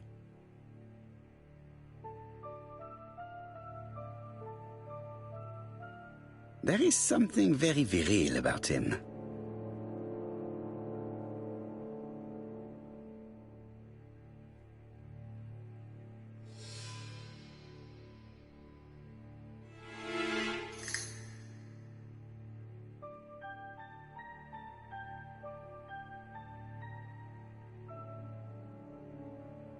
There is something very viril about him.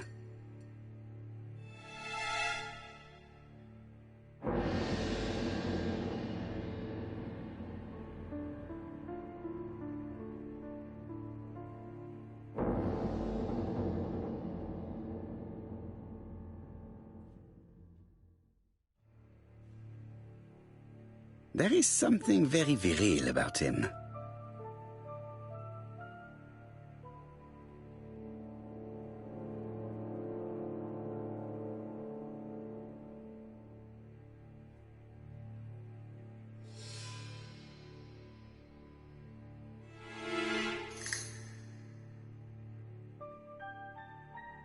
There is something very viril about him.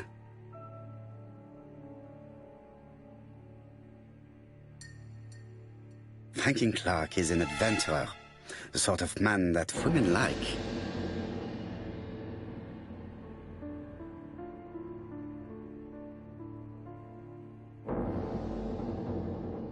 There is something elegant about her.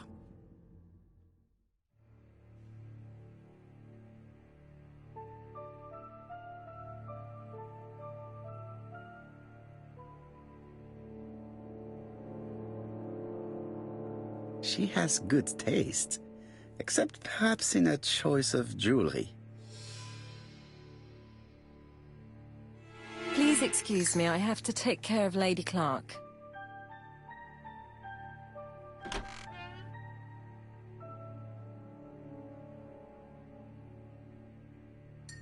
It is now the right time.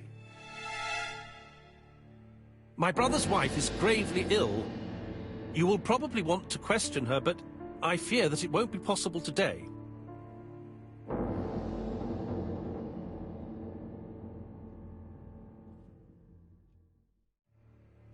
Of course, I understand. Someone set a trap for your brother.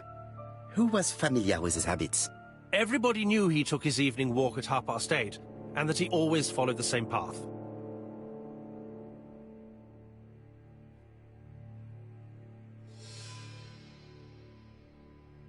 And did people of the village know Sir Carmichael's habits? I don't know. It's possible. What were you doing last night? After dinner, I went to my bedroom. At 11 in the evening, the telephone rang. It was the police. I went to look for my brother.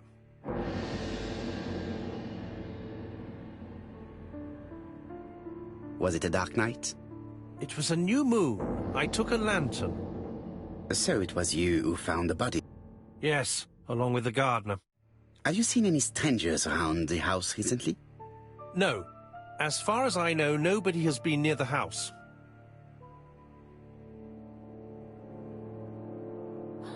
Miss Clark. Oh, Lady Clark must have fallen from her chair. I have to help Miss... Hastings, while our host is gone, let's examine the drawing room. But, Poirot, a gentleman shouldn't... I take full responsibility. All you have to do is to leave the drawing room door ajar and let me know if anyone is coming.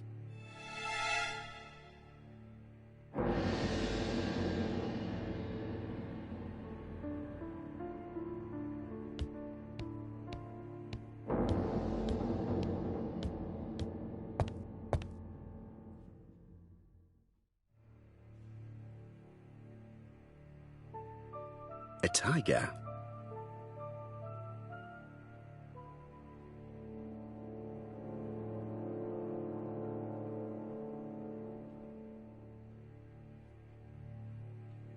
Comside's private collection purchases the catalogue for Sir Carmichael Clark.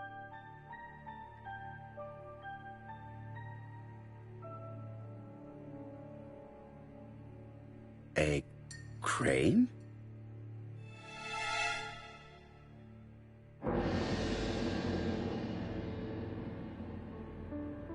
A dragon.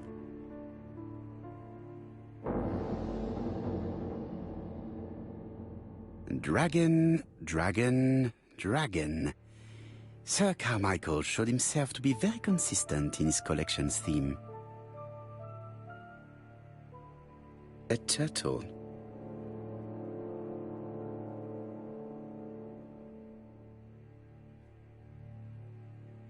It is an emperor. His place at the center of the table is probably symbolic.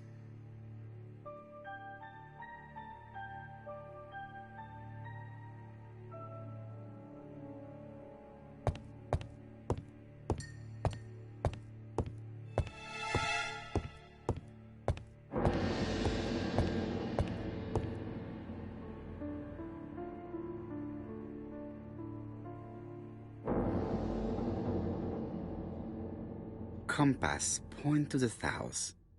Bronze and magnetite, Han Dynasty.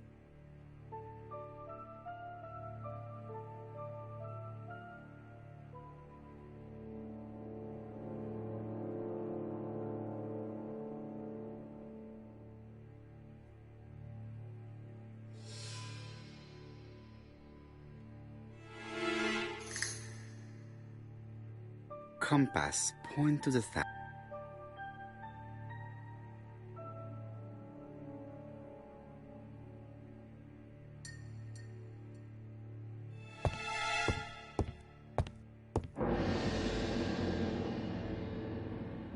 Traditional Chinese map.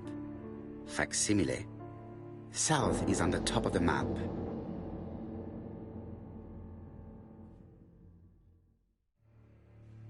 There are some very valuable objects here.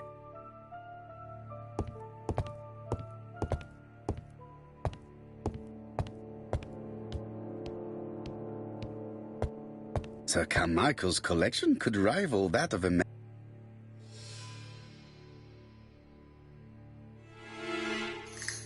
The interior is richly decorated.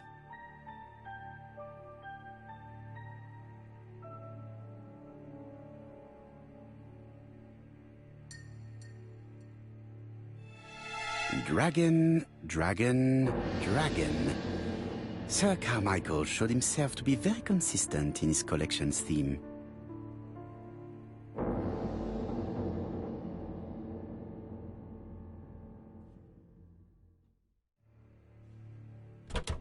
It's locked.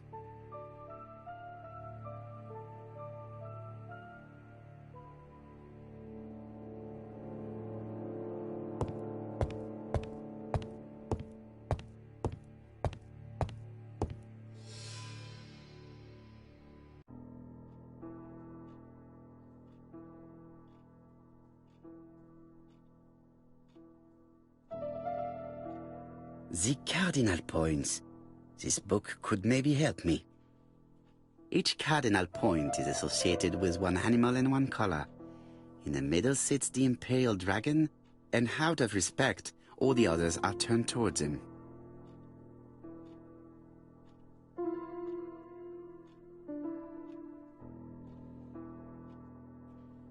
Each cardinal point is associated with one animal and one color. In the middle sits the imperial dragon, and out of respect, all the others are turned towards him. Each cardinal point is associated with one animal and one color. In the middle sits the imperial dragon, and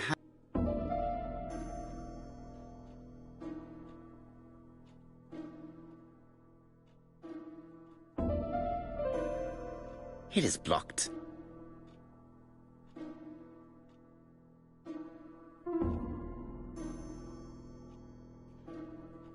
Turtle, the dragon, the crane and the tiger. I think I've already seen this motif somewhere.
position of each motif is correct, but they are not turned the same way as on the table.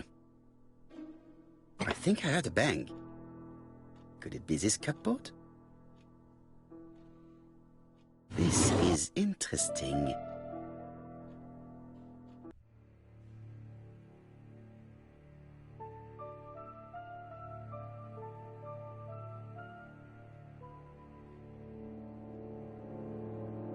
Ernest Logan, MD, Brighton Cancer Institute, 201 Dusk Road, Brighton, Sussex. To Sir Carmichael Clark, MD, Comside Churstone, Devon. Brighton, 1935, January the 5th. As a man of science, Lady Clark, your wife is suffering from a generalized terminal cancer. I confess I didn't suspect anything like that during the first exams. I estimate that Lady Clark's life expectancy is no more than 1 year. Hospitalization would not help in her case, so I advise you.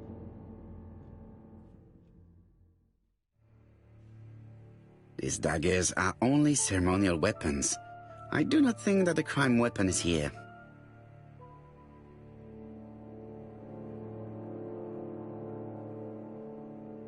Here's Miss Gray. Sorry to keep you waiting. Lady Clark's condition requires regular care. Indeed, mademoiselle. This porcelain is remarkable. Is it old? It's about 3 centuries old, I believe.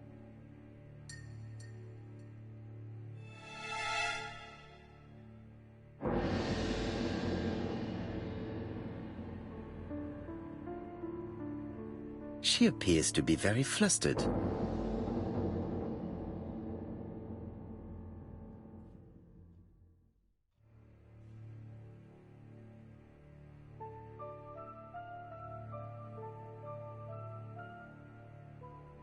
She's unable to hide her emotion, and her makeup has been disturbed. I think that this young woman has just been kissed. Here? Teapot with black dragon, Gangshi period, end of the 17th century. It is a rare piece with unusual colours. You have a good knowledge of art history. Acquired while working with Sir Carmichael.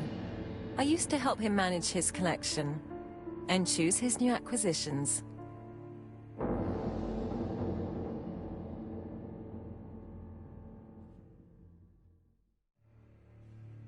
Did you have a good relationship with your employer? He treated me well, and I am sorry for his death. Have you seen any strangers hanging around in the past few days? No. Nobody has been near Comside. Tell me what happened last night. After dinner? Well, I did some sewing, and then I went to bed. I was woken by the telephone at 11, speaking with the gardener. They left with some lanterns, and they found the body.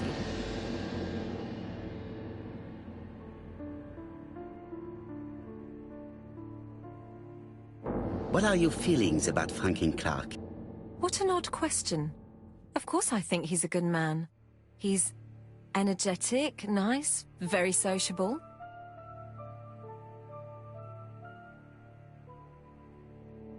Miss Gray, if I may be so bold, please do not take offence. Yes, I understand. Earlier, you asked me to watch the living room door for you. I don't wish to be indiscreet, but... That is sometimes. And I saw Franklin Clark kissing Miss Gray at the foot of the... Do you think this is a common occurrence? No, I saw emotion, intensity. I think it was... Well done, mon ami. Well... However, I don't think I completely understand this business. Why did Sir Carmichael not defend himself? He appeared to have been active and strong. The murderer did not give him a chance. Let us try and recover.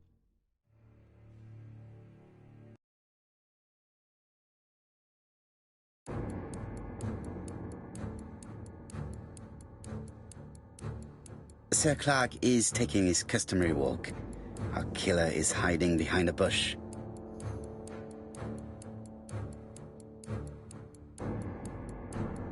old man walks quietly along the gravel path.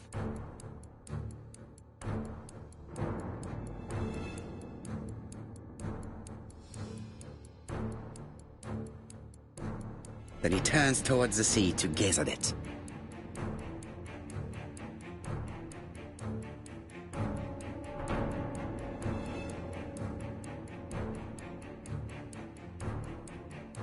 The killer leaves his hiding place on the left-hand side. He walks over the gravel on the path.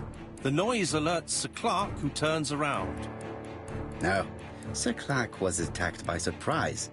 He could not see his assailant. Better think again, mon cher.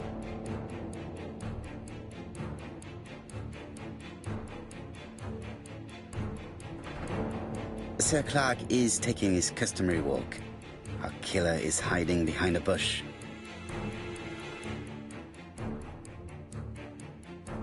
The old man walks quietly along the gravel path.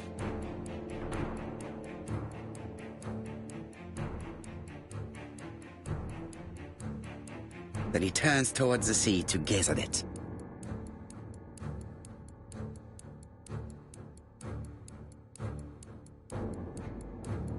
The killer leaves his hiding place on the right-hand side. He approaches silently over the grass.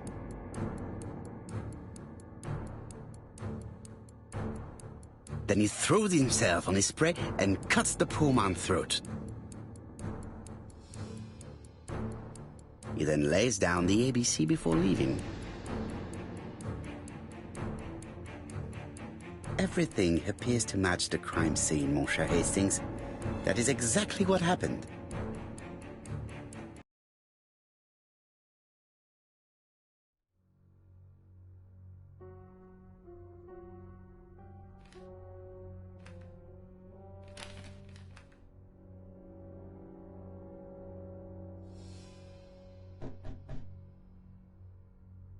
Oh, just a minute. I'm getting dressed.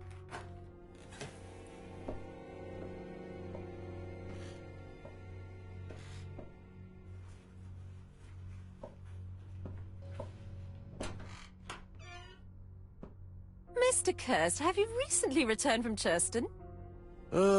Yes. Indeed I have. Have you seen the papers? And to think that you might have rubbed shoulders with the killer. Imagine that. Mr. Kirst, are you all right? You don't seem well. My apologies. My throat is burning and my head feels heavy. It's ever since the war, you know. Since my injury, my head has never been the same.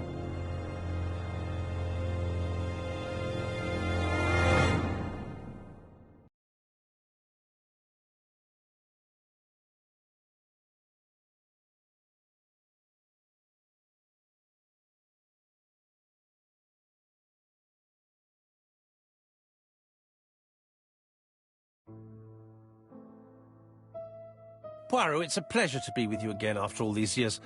I looked for a gift to thank you, and I found this propelling pencil. An authentic collector's item. You spoil me, mon ami. And you more so by sharing investigations.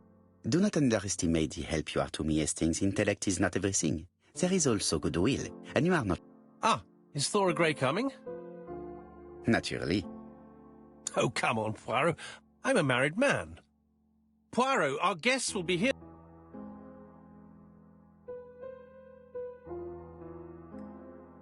I should take advantage of the silence to examine.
Sometimes I love a brunette, sometimes I love a blonde.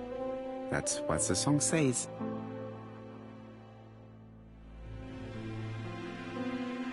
Sometimes I love a brunette, sometimes I love a blonde. That's what the song says.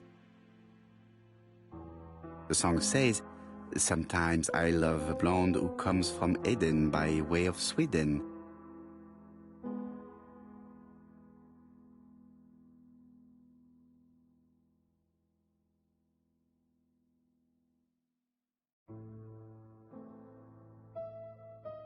Donald is always on edge.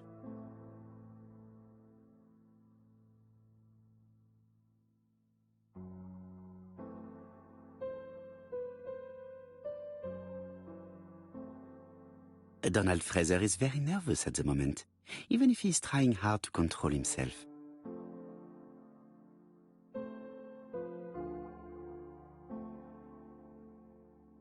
She appears to have taken more care with her appearance than the last time.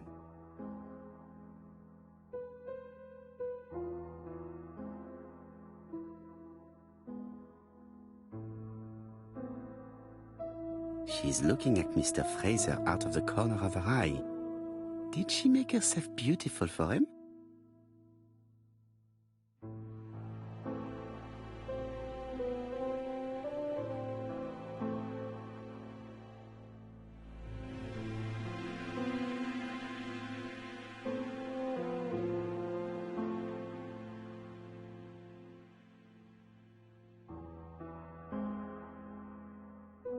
I should take advantage of the silence to examine them. I should concentrate on the others. I should take advantage of the silence to examine them.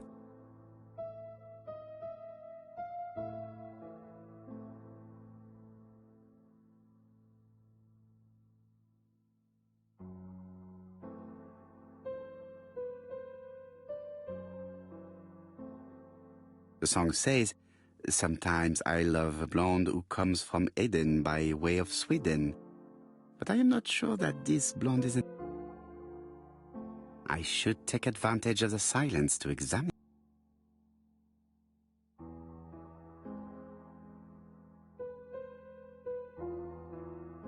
Sometimes I love a brunette, sometimes I love a blonde.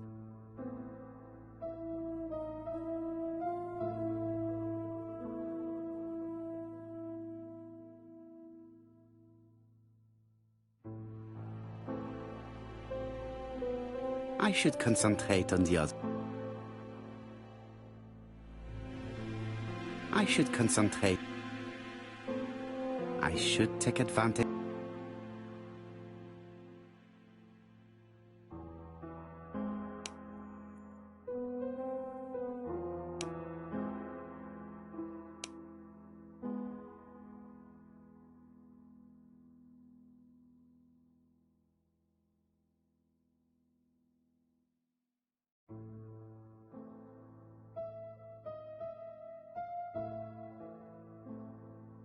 Franklin Clark always seems at ease, regardless of where he is.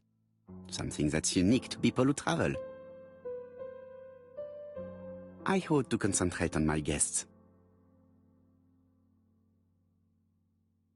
I wish to thank you all for coming. I wanted to bring everyone close to the victims here. Get to the point, Mr. Poirot. What do you want from us?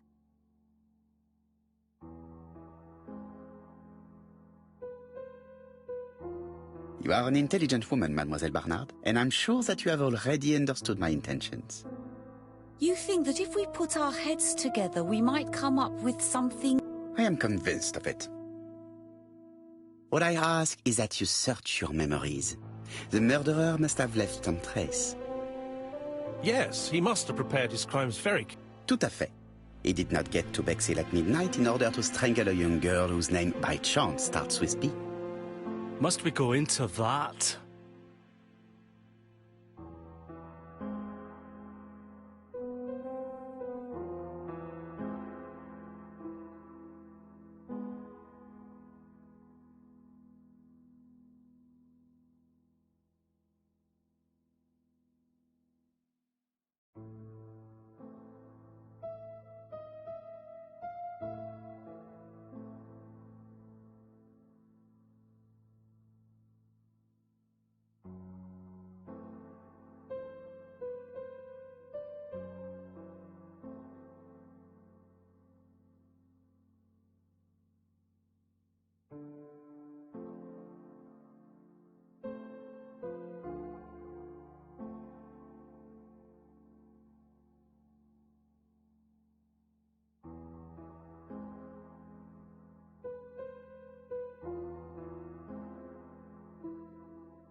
No, of course. Not if it makes you uncomfortable. Come on, Mr. Poirot, It's true. We've to catch the... Mr. Fraser, please get a grip. Well, I want to help you, but And you, Mademoiselle Barnard? Did your sister say if she was seeing another man? She never would have told me.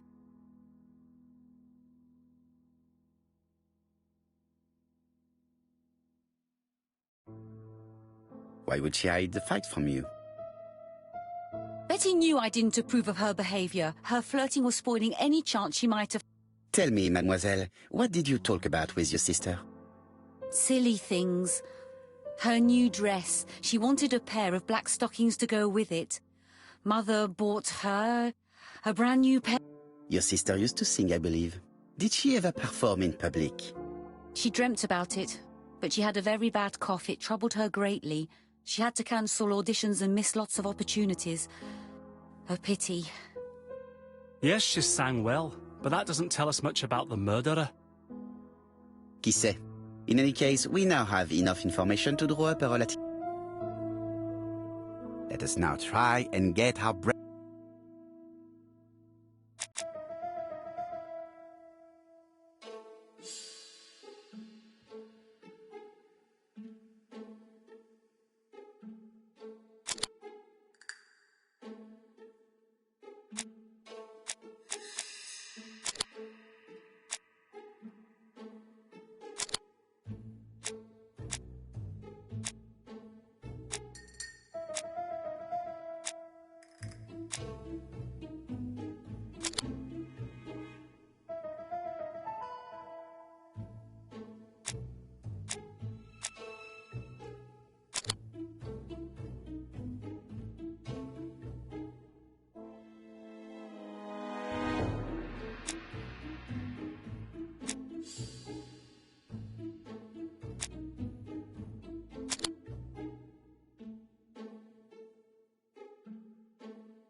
So, ladies and gentlemen, we can now surmise without too much risk of error that our adversary is calculative, sure of himself, a seducer, of outstanding intelligence, that he has plenty of self-control, and that he likes railways. It's a good start. Other meetings may be necessary. Well, it's just that...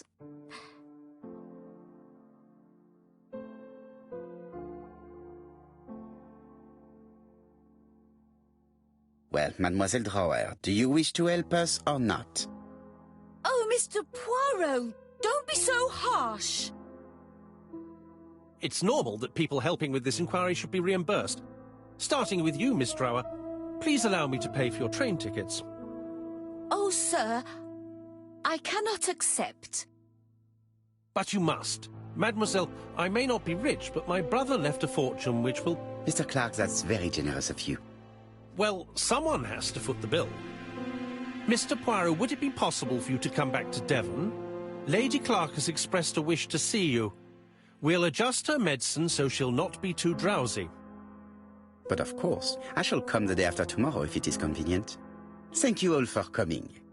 We will meet again soon. The meeting was most fruitful. Really? Hastings, I believe now we have everything we need to find a common point between the victims. Now it is time for us to use our grey matter.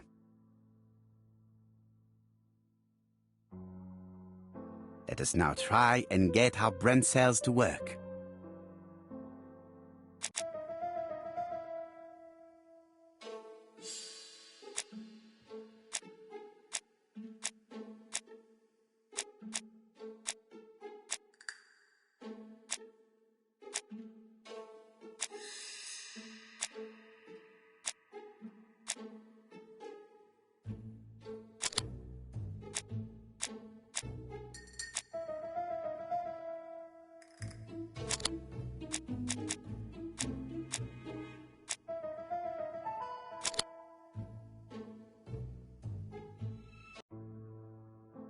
The first two victims suffered from bad throat, and that was precisely the specialty of the third victim, Dr. Clark. We have a lead. It would pay to take a closer look at the medical records of Dr. Clark's patients. We'll do so during our next visit. I will do it myself, mon ami. You must remain in London just in case. Very well, as you wish.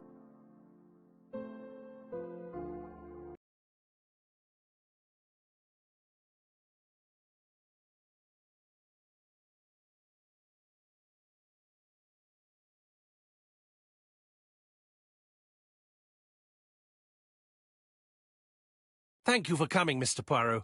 Lady Clark is waiting for you in her bedroom. Please excuse me, I cannot stay for the interview. I have to take Miss Gray to the station to...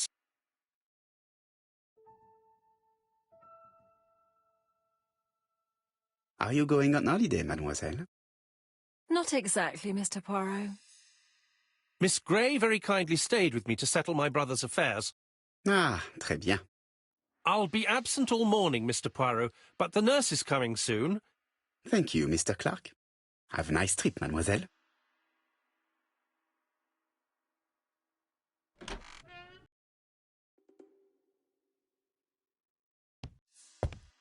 It would be rude to make Lady Clark wait any longer.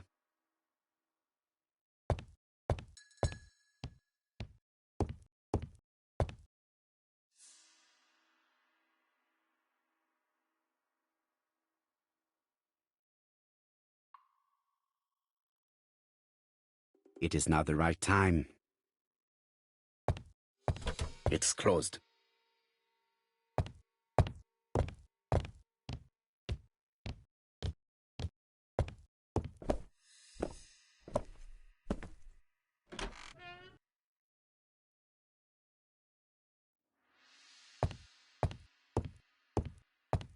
It would be rude to make Lady Clark wait any longer.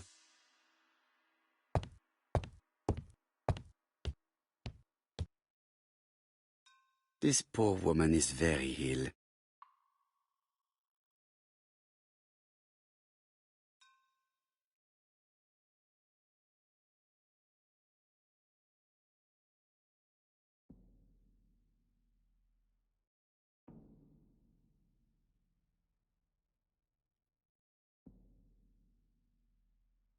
Please tell the nurse to hurry.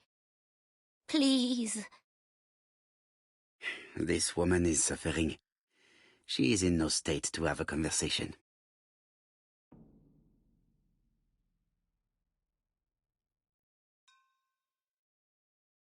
Mr. Poirot? My respects, madame. Thank you for coming.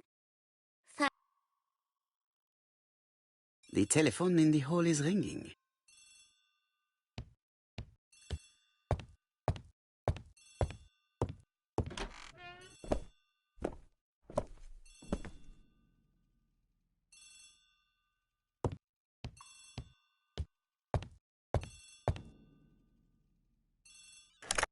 The Clark residence. Detective Hercule Poirot speaking. How do you do, Mr. Poirot? I'm Lady Clark's nurse. I wanted to let you know that I won't... She has just left. Thank you. That's very kind of you. You'll find the skeleton key to open the medicine cabinet hidden in... You can count on me. Oh, thank you kindly. Goodbye, Mr. Poirot. It is now the right time.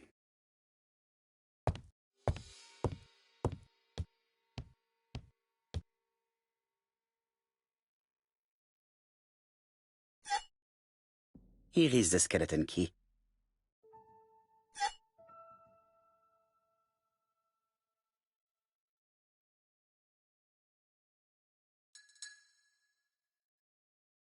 April 1925, a shape rock.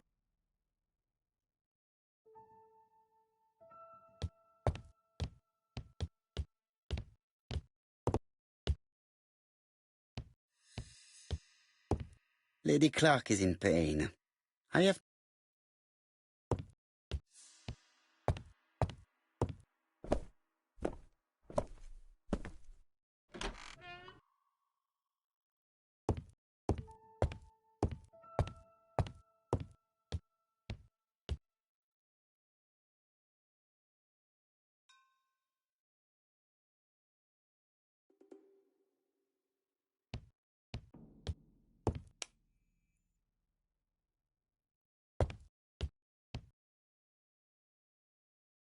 This woman is suffering. She is in no state to have a conversation.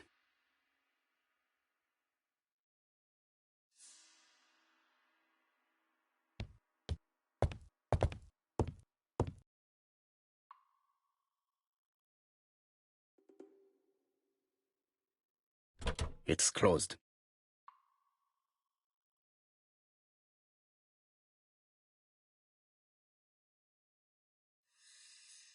Lady Clark is in pain.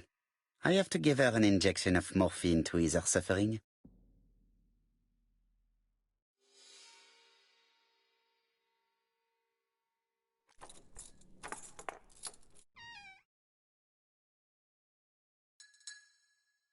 Ah.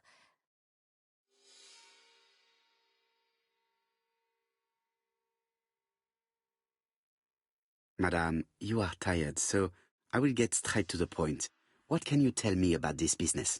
What business, Mr. Poirot? No doubt. You wish to talk to me about what happened to your husband? Ah, yes.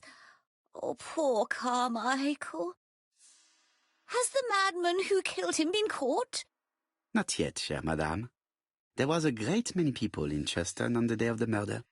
Indeed. People go straight to the beach. They don't come near Coomside. So, there were no strangers around the house that day? Who said that? The people who live here. Your brother-in-law, Miss Gray. Miss Gray? Oh, I don't like her. Franklin wanted her to stay, but I insisted she should go, immediately. You are entitled to do so, naturally. I'm pleased that you approve. The others have been taken in by her.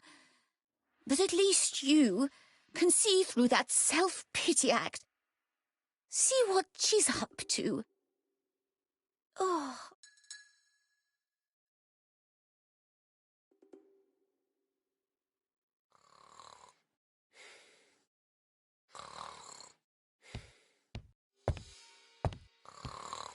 She is sleeping.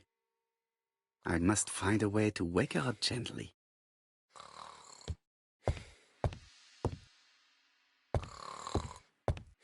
This object would probably be useful.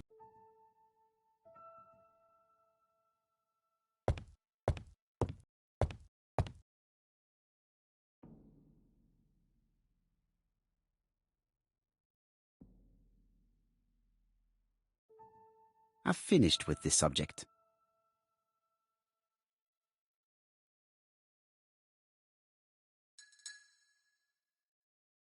This subject would probably be useful to me.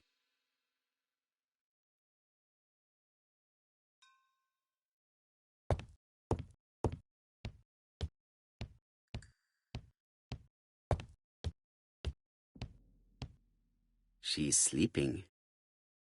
I must find a way to wake her up gently.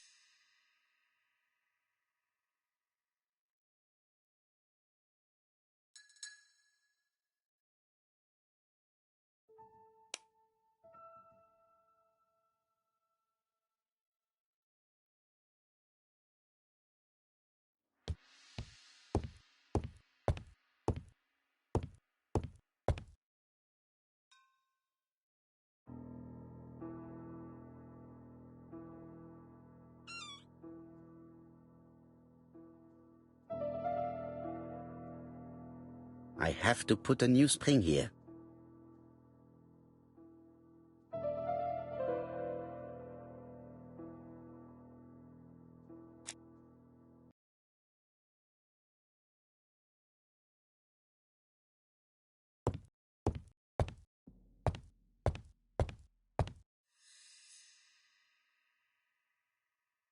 This couple appears to be having fun.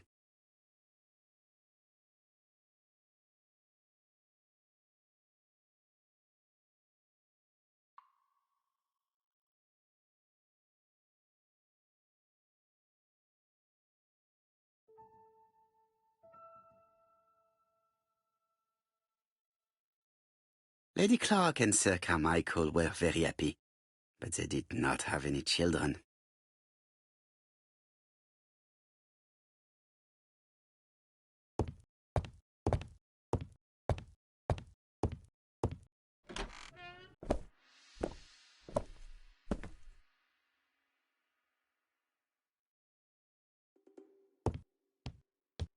I must find a way to wake her up gently.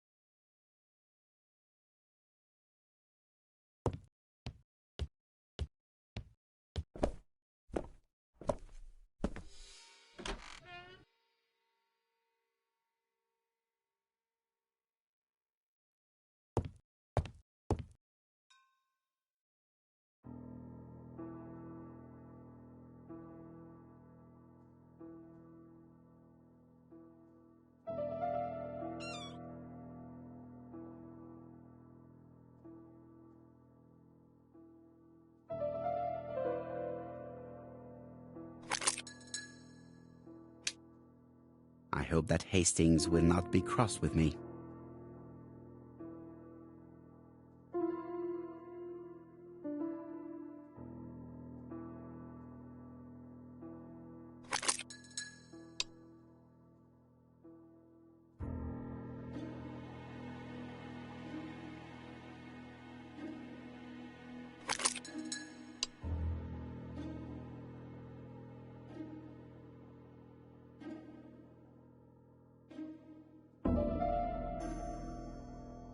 Does not make any sound.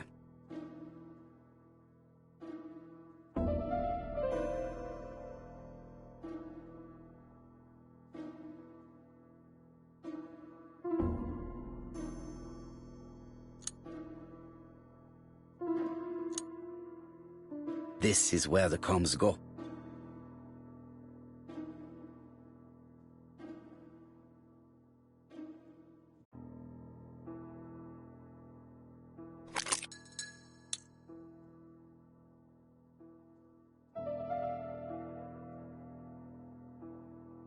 The bronze comb is preventing me from positioning this one.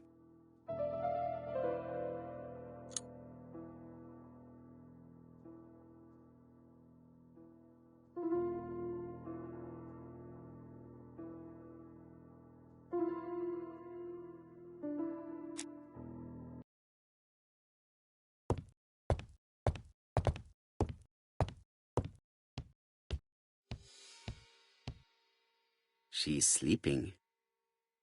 I must find a way to wake her up.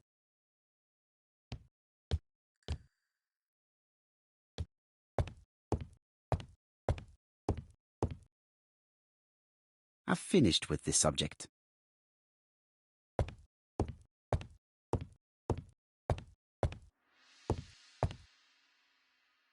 Lady Clark and Sir Carmichael were very happy, but they did not have any children.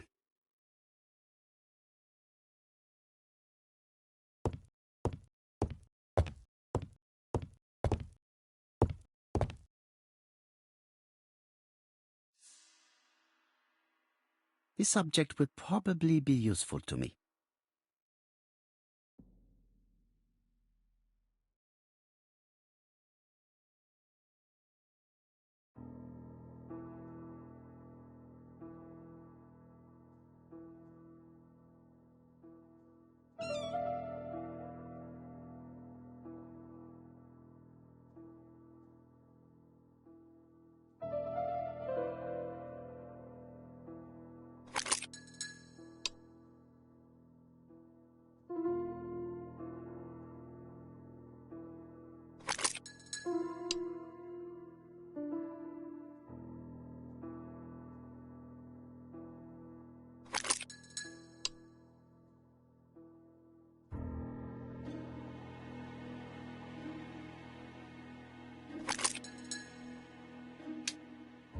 I hope that Hastings will not be cross with me.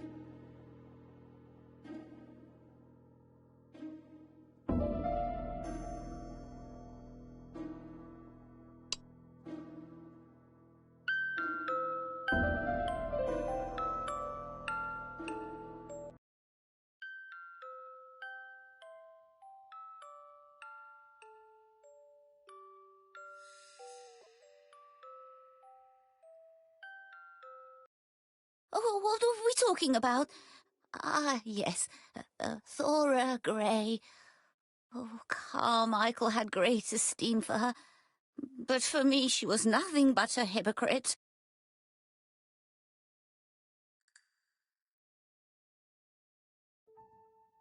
You're probably right, madame. You have seen through her. I'm so pleased that I've convinced you.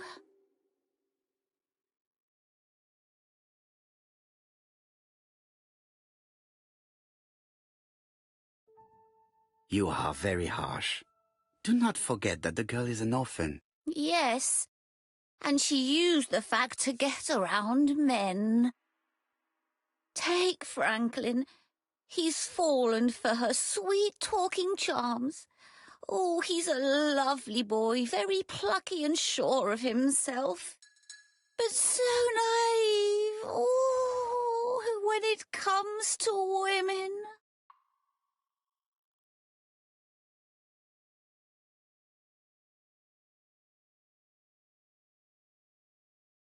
Franklin really idealized Miss Grey.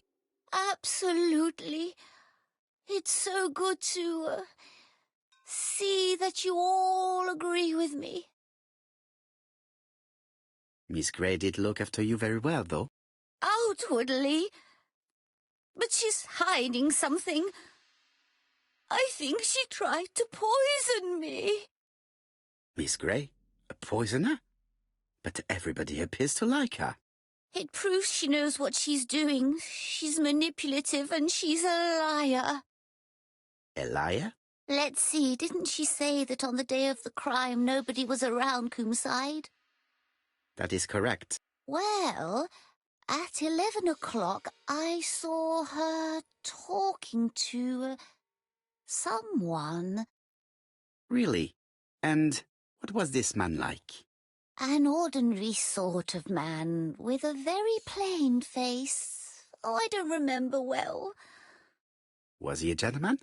No, he was not a gentleman. It would be best to leave her to sleep now. The telephone in the hall is ringing.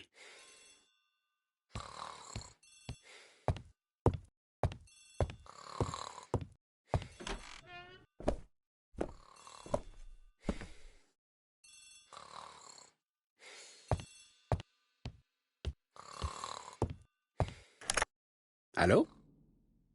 Poirot, is that you? Hastings. Thank you for calling. No, thank goodness.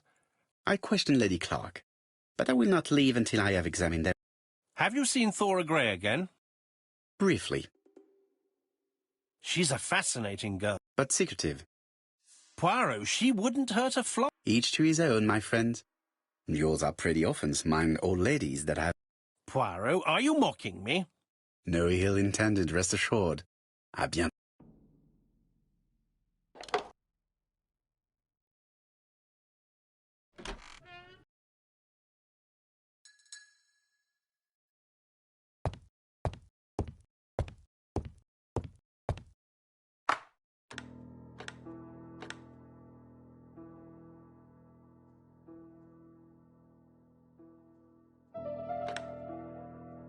I must need something to continue.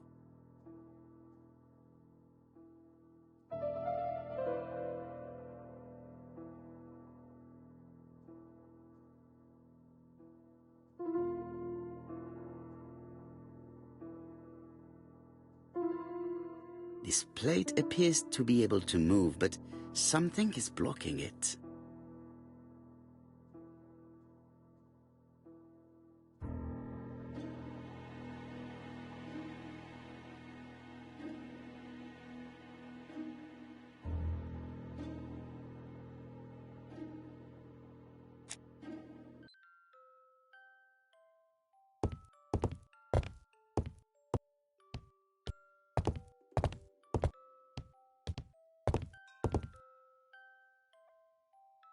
Franklin appears to be very active.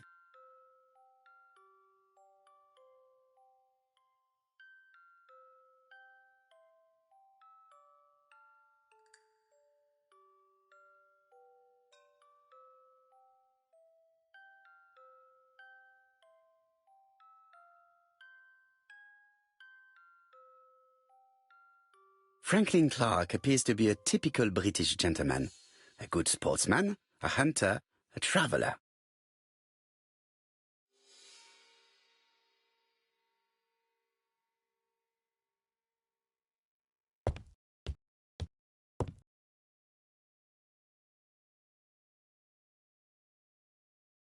February 1922.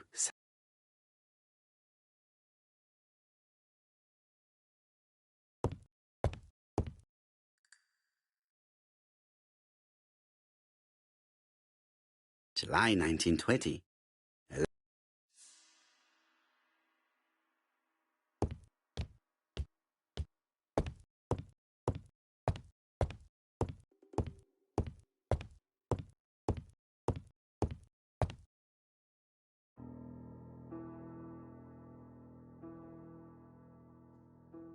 Four Chinese symbols are engraved on this padlock.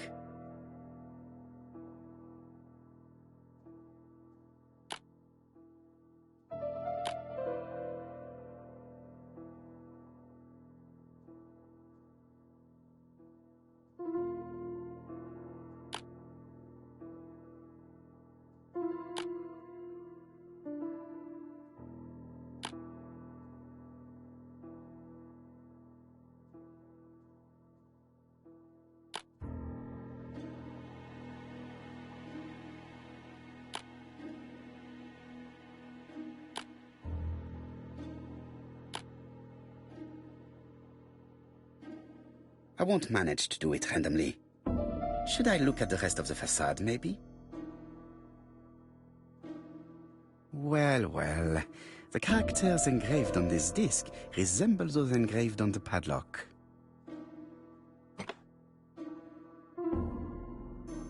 The position of this character looks right to me.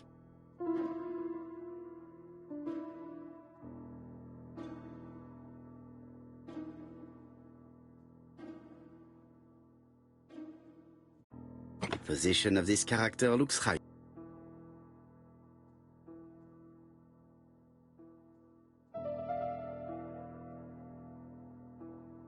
The position of this character looks right to me.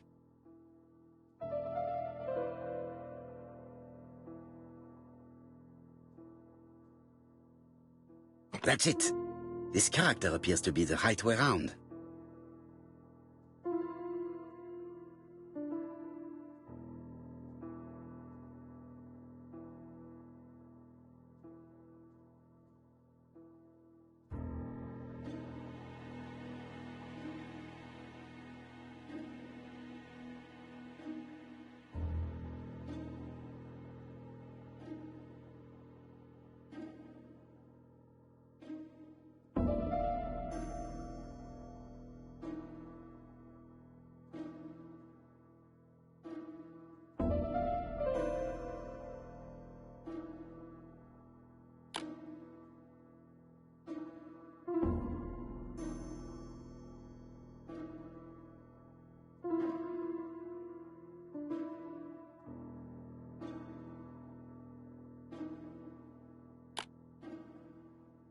No, it's not the right code. Let us check the Chinese characters again.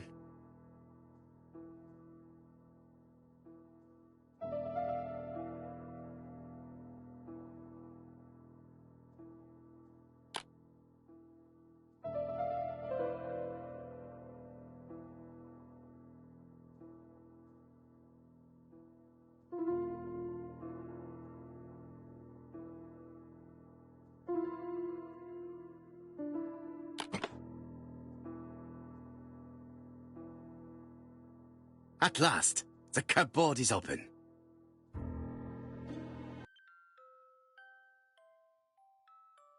Helmet, flask, and rifles. Franklin is very well equipped.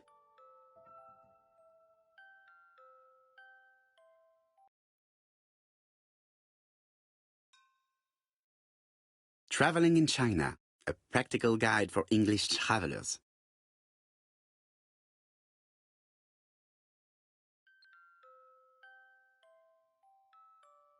The Railway Children, E. Nesbit. For Franklin, Und Effie's Christmas, 1910.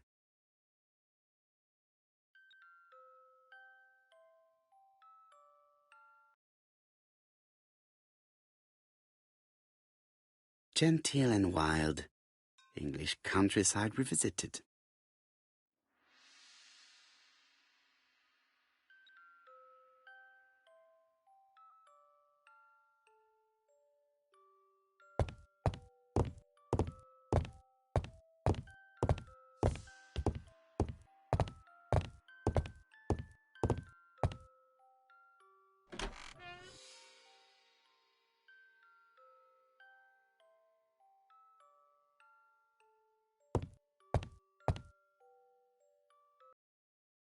How am I going to open this trunk? Let us examine it.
Leaving the code on the trunk.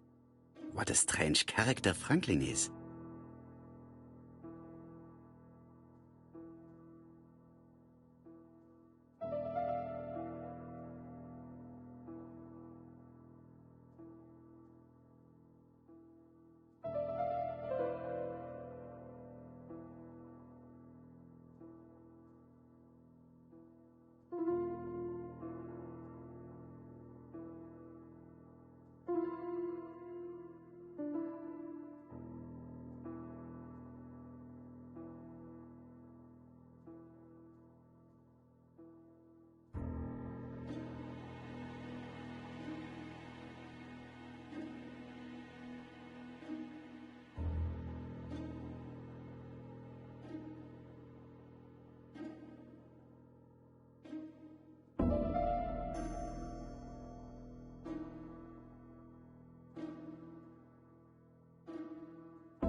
So, what is this sound?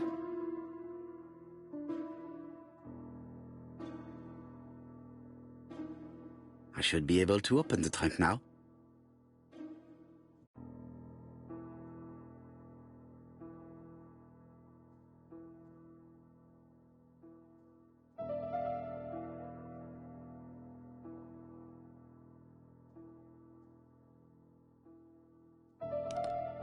There we are.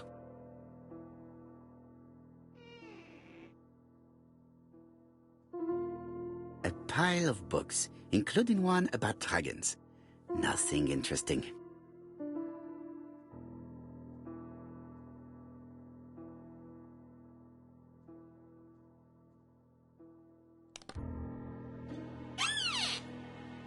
Whiskey and other good quality drinks. Mr. Clark really has refined tastes. whiskey and other good quality drinks. Mr. Clark really has refined.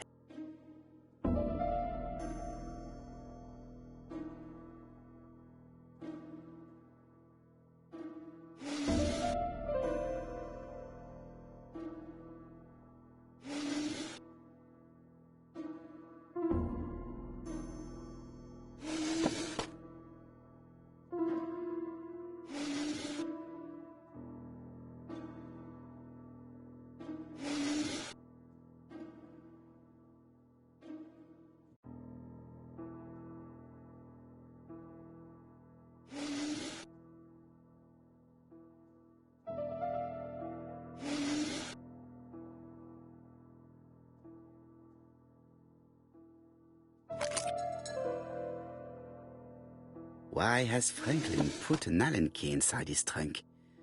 I'll borrow it for a minute.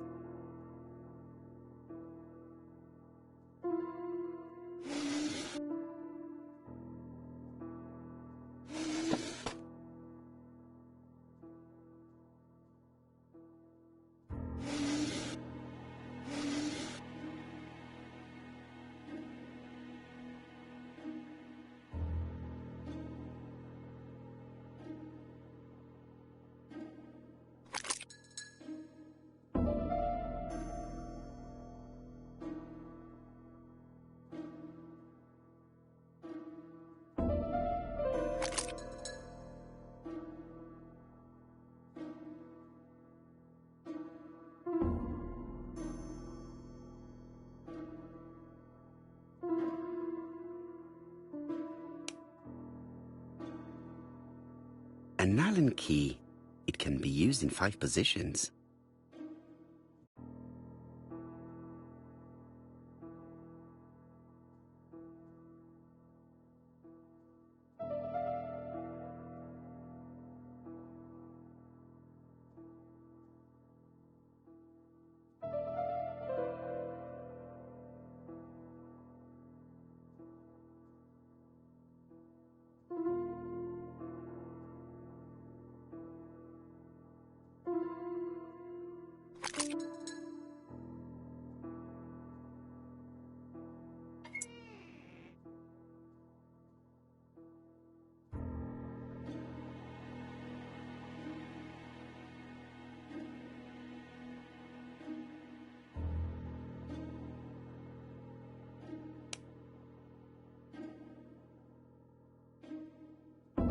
An Allen key. It can be used in 5...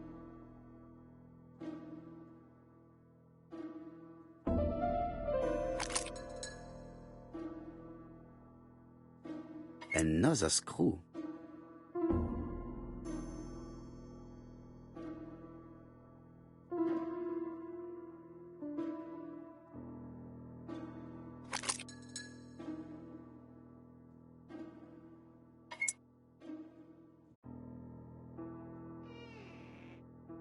This engraving is not very easy to understand. I need to sort it out.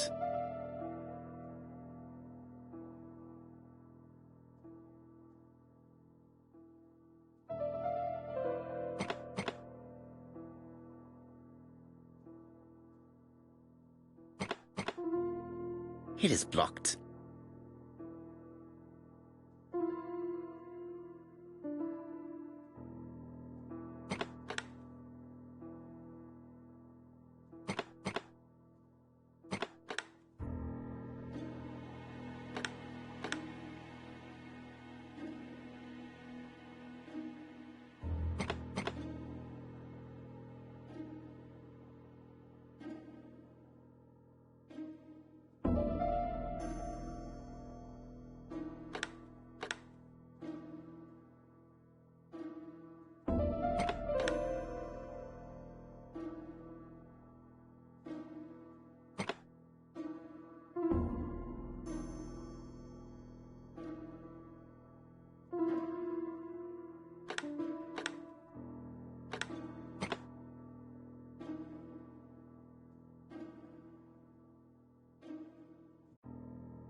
Franklin must really love his country to have an engraving in his trunk.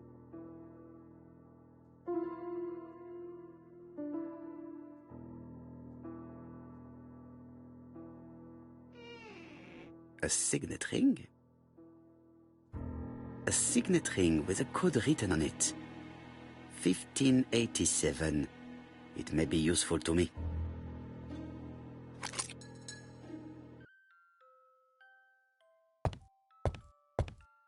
I've finished with this subject.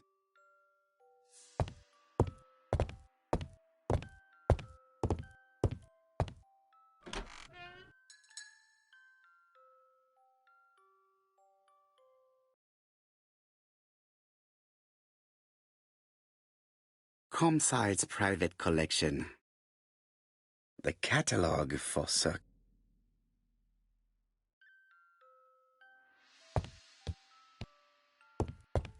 The door is locked.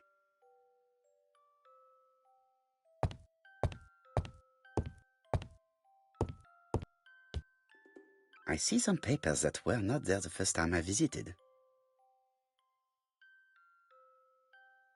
Valuers report property. Building land located in Comside, Churston client, Sir Carmichael.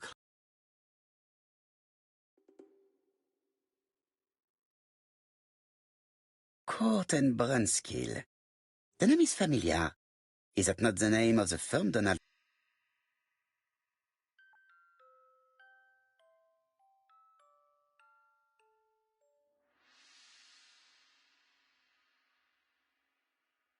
Ernest Logan, MD, Brighton Cancer Institute. Lady Clark, your wife is suffering from a generalized terminal cancer.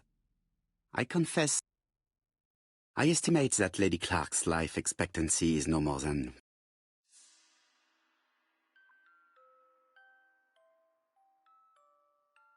These daggers are only ceremonial weapons.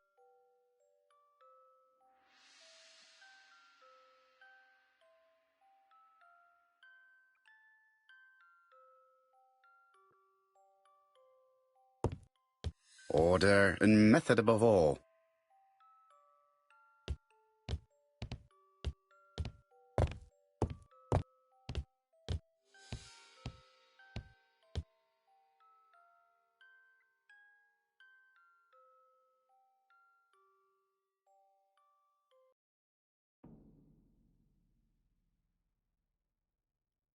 A dark dragon for a bright-haired maid.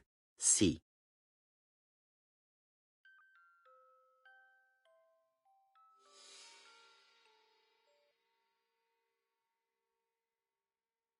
I've already seen similar daggers.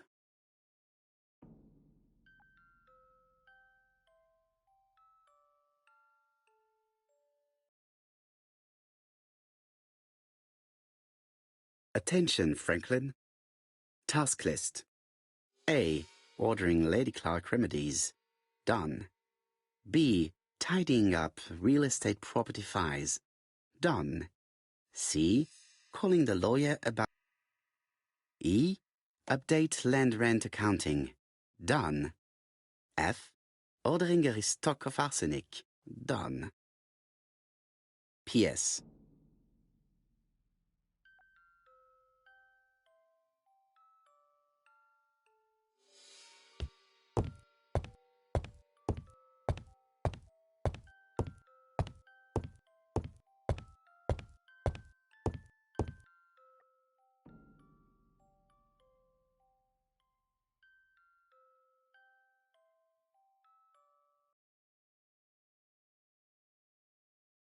Compass, point to the south.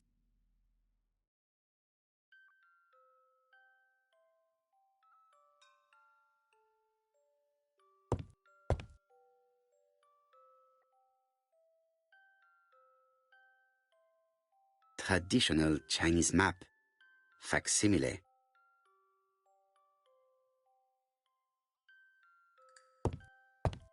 There are some very valuable objects.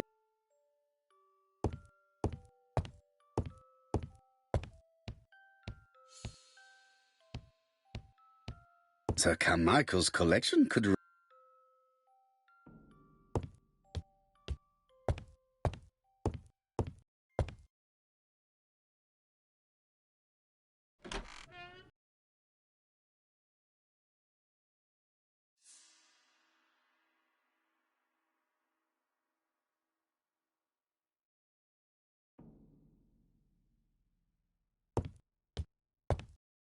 I do not need to make a telephone.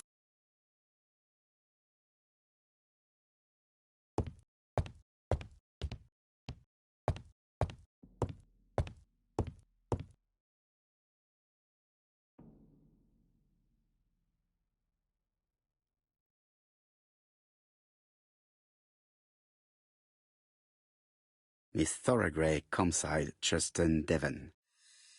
Arsenic trioxide thallium.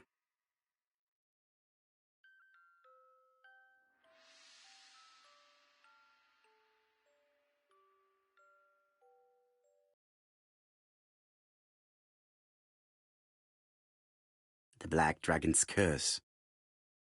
To Franklin, who will never grow up. January 25, 1928. Car Charlotte.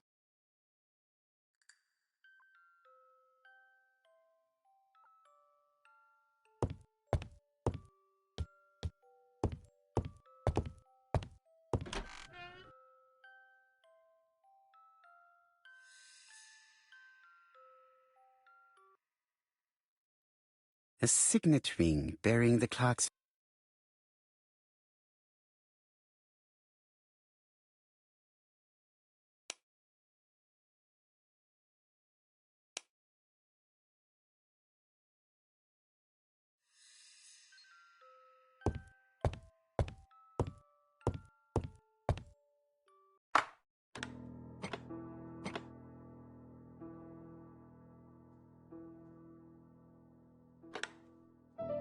I think that signet ring should be placed here.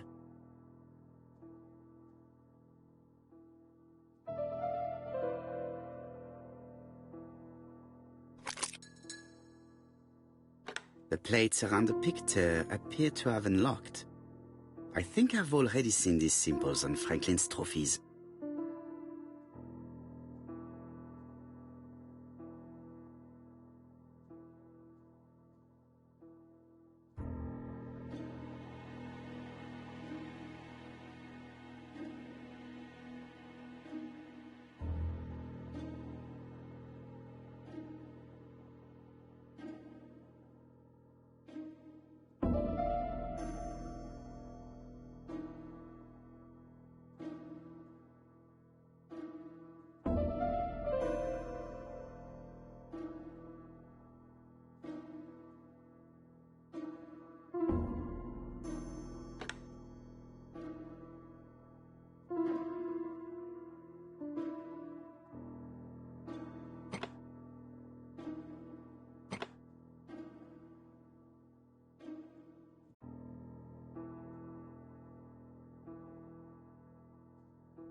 February 1922, South Africa.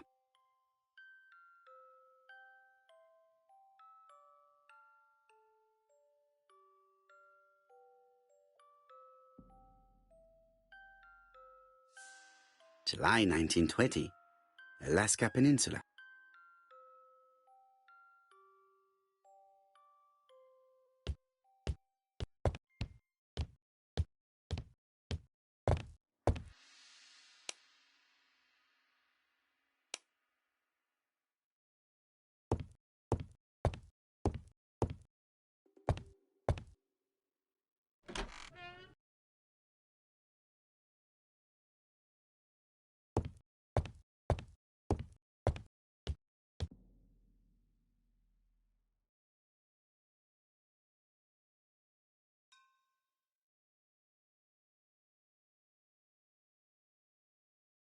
April 1925, Aceh Province, Sumatra.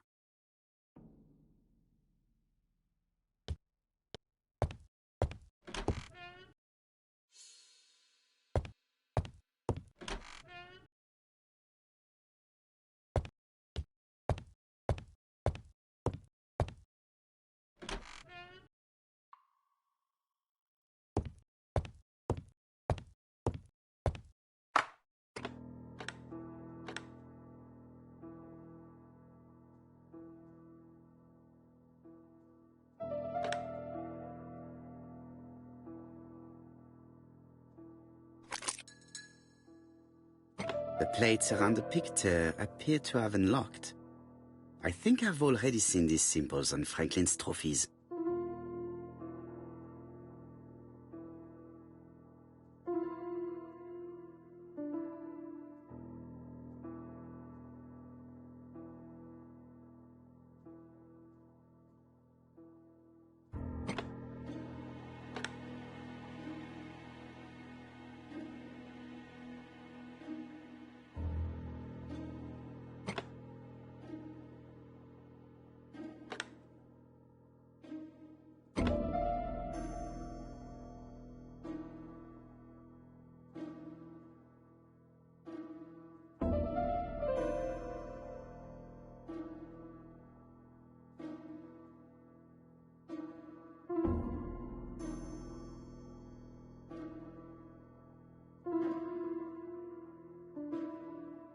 Australia.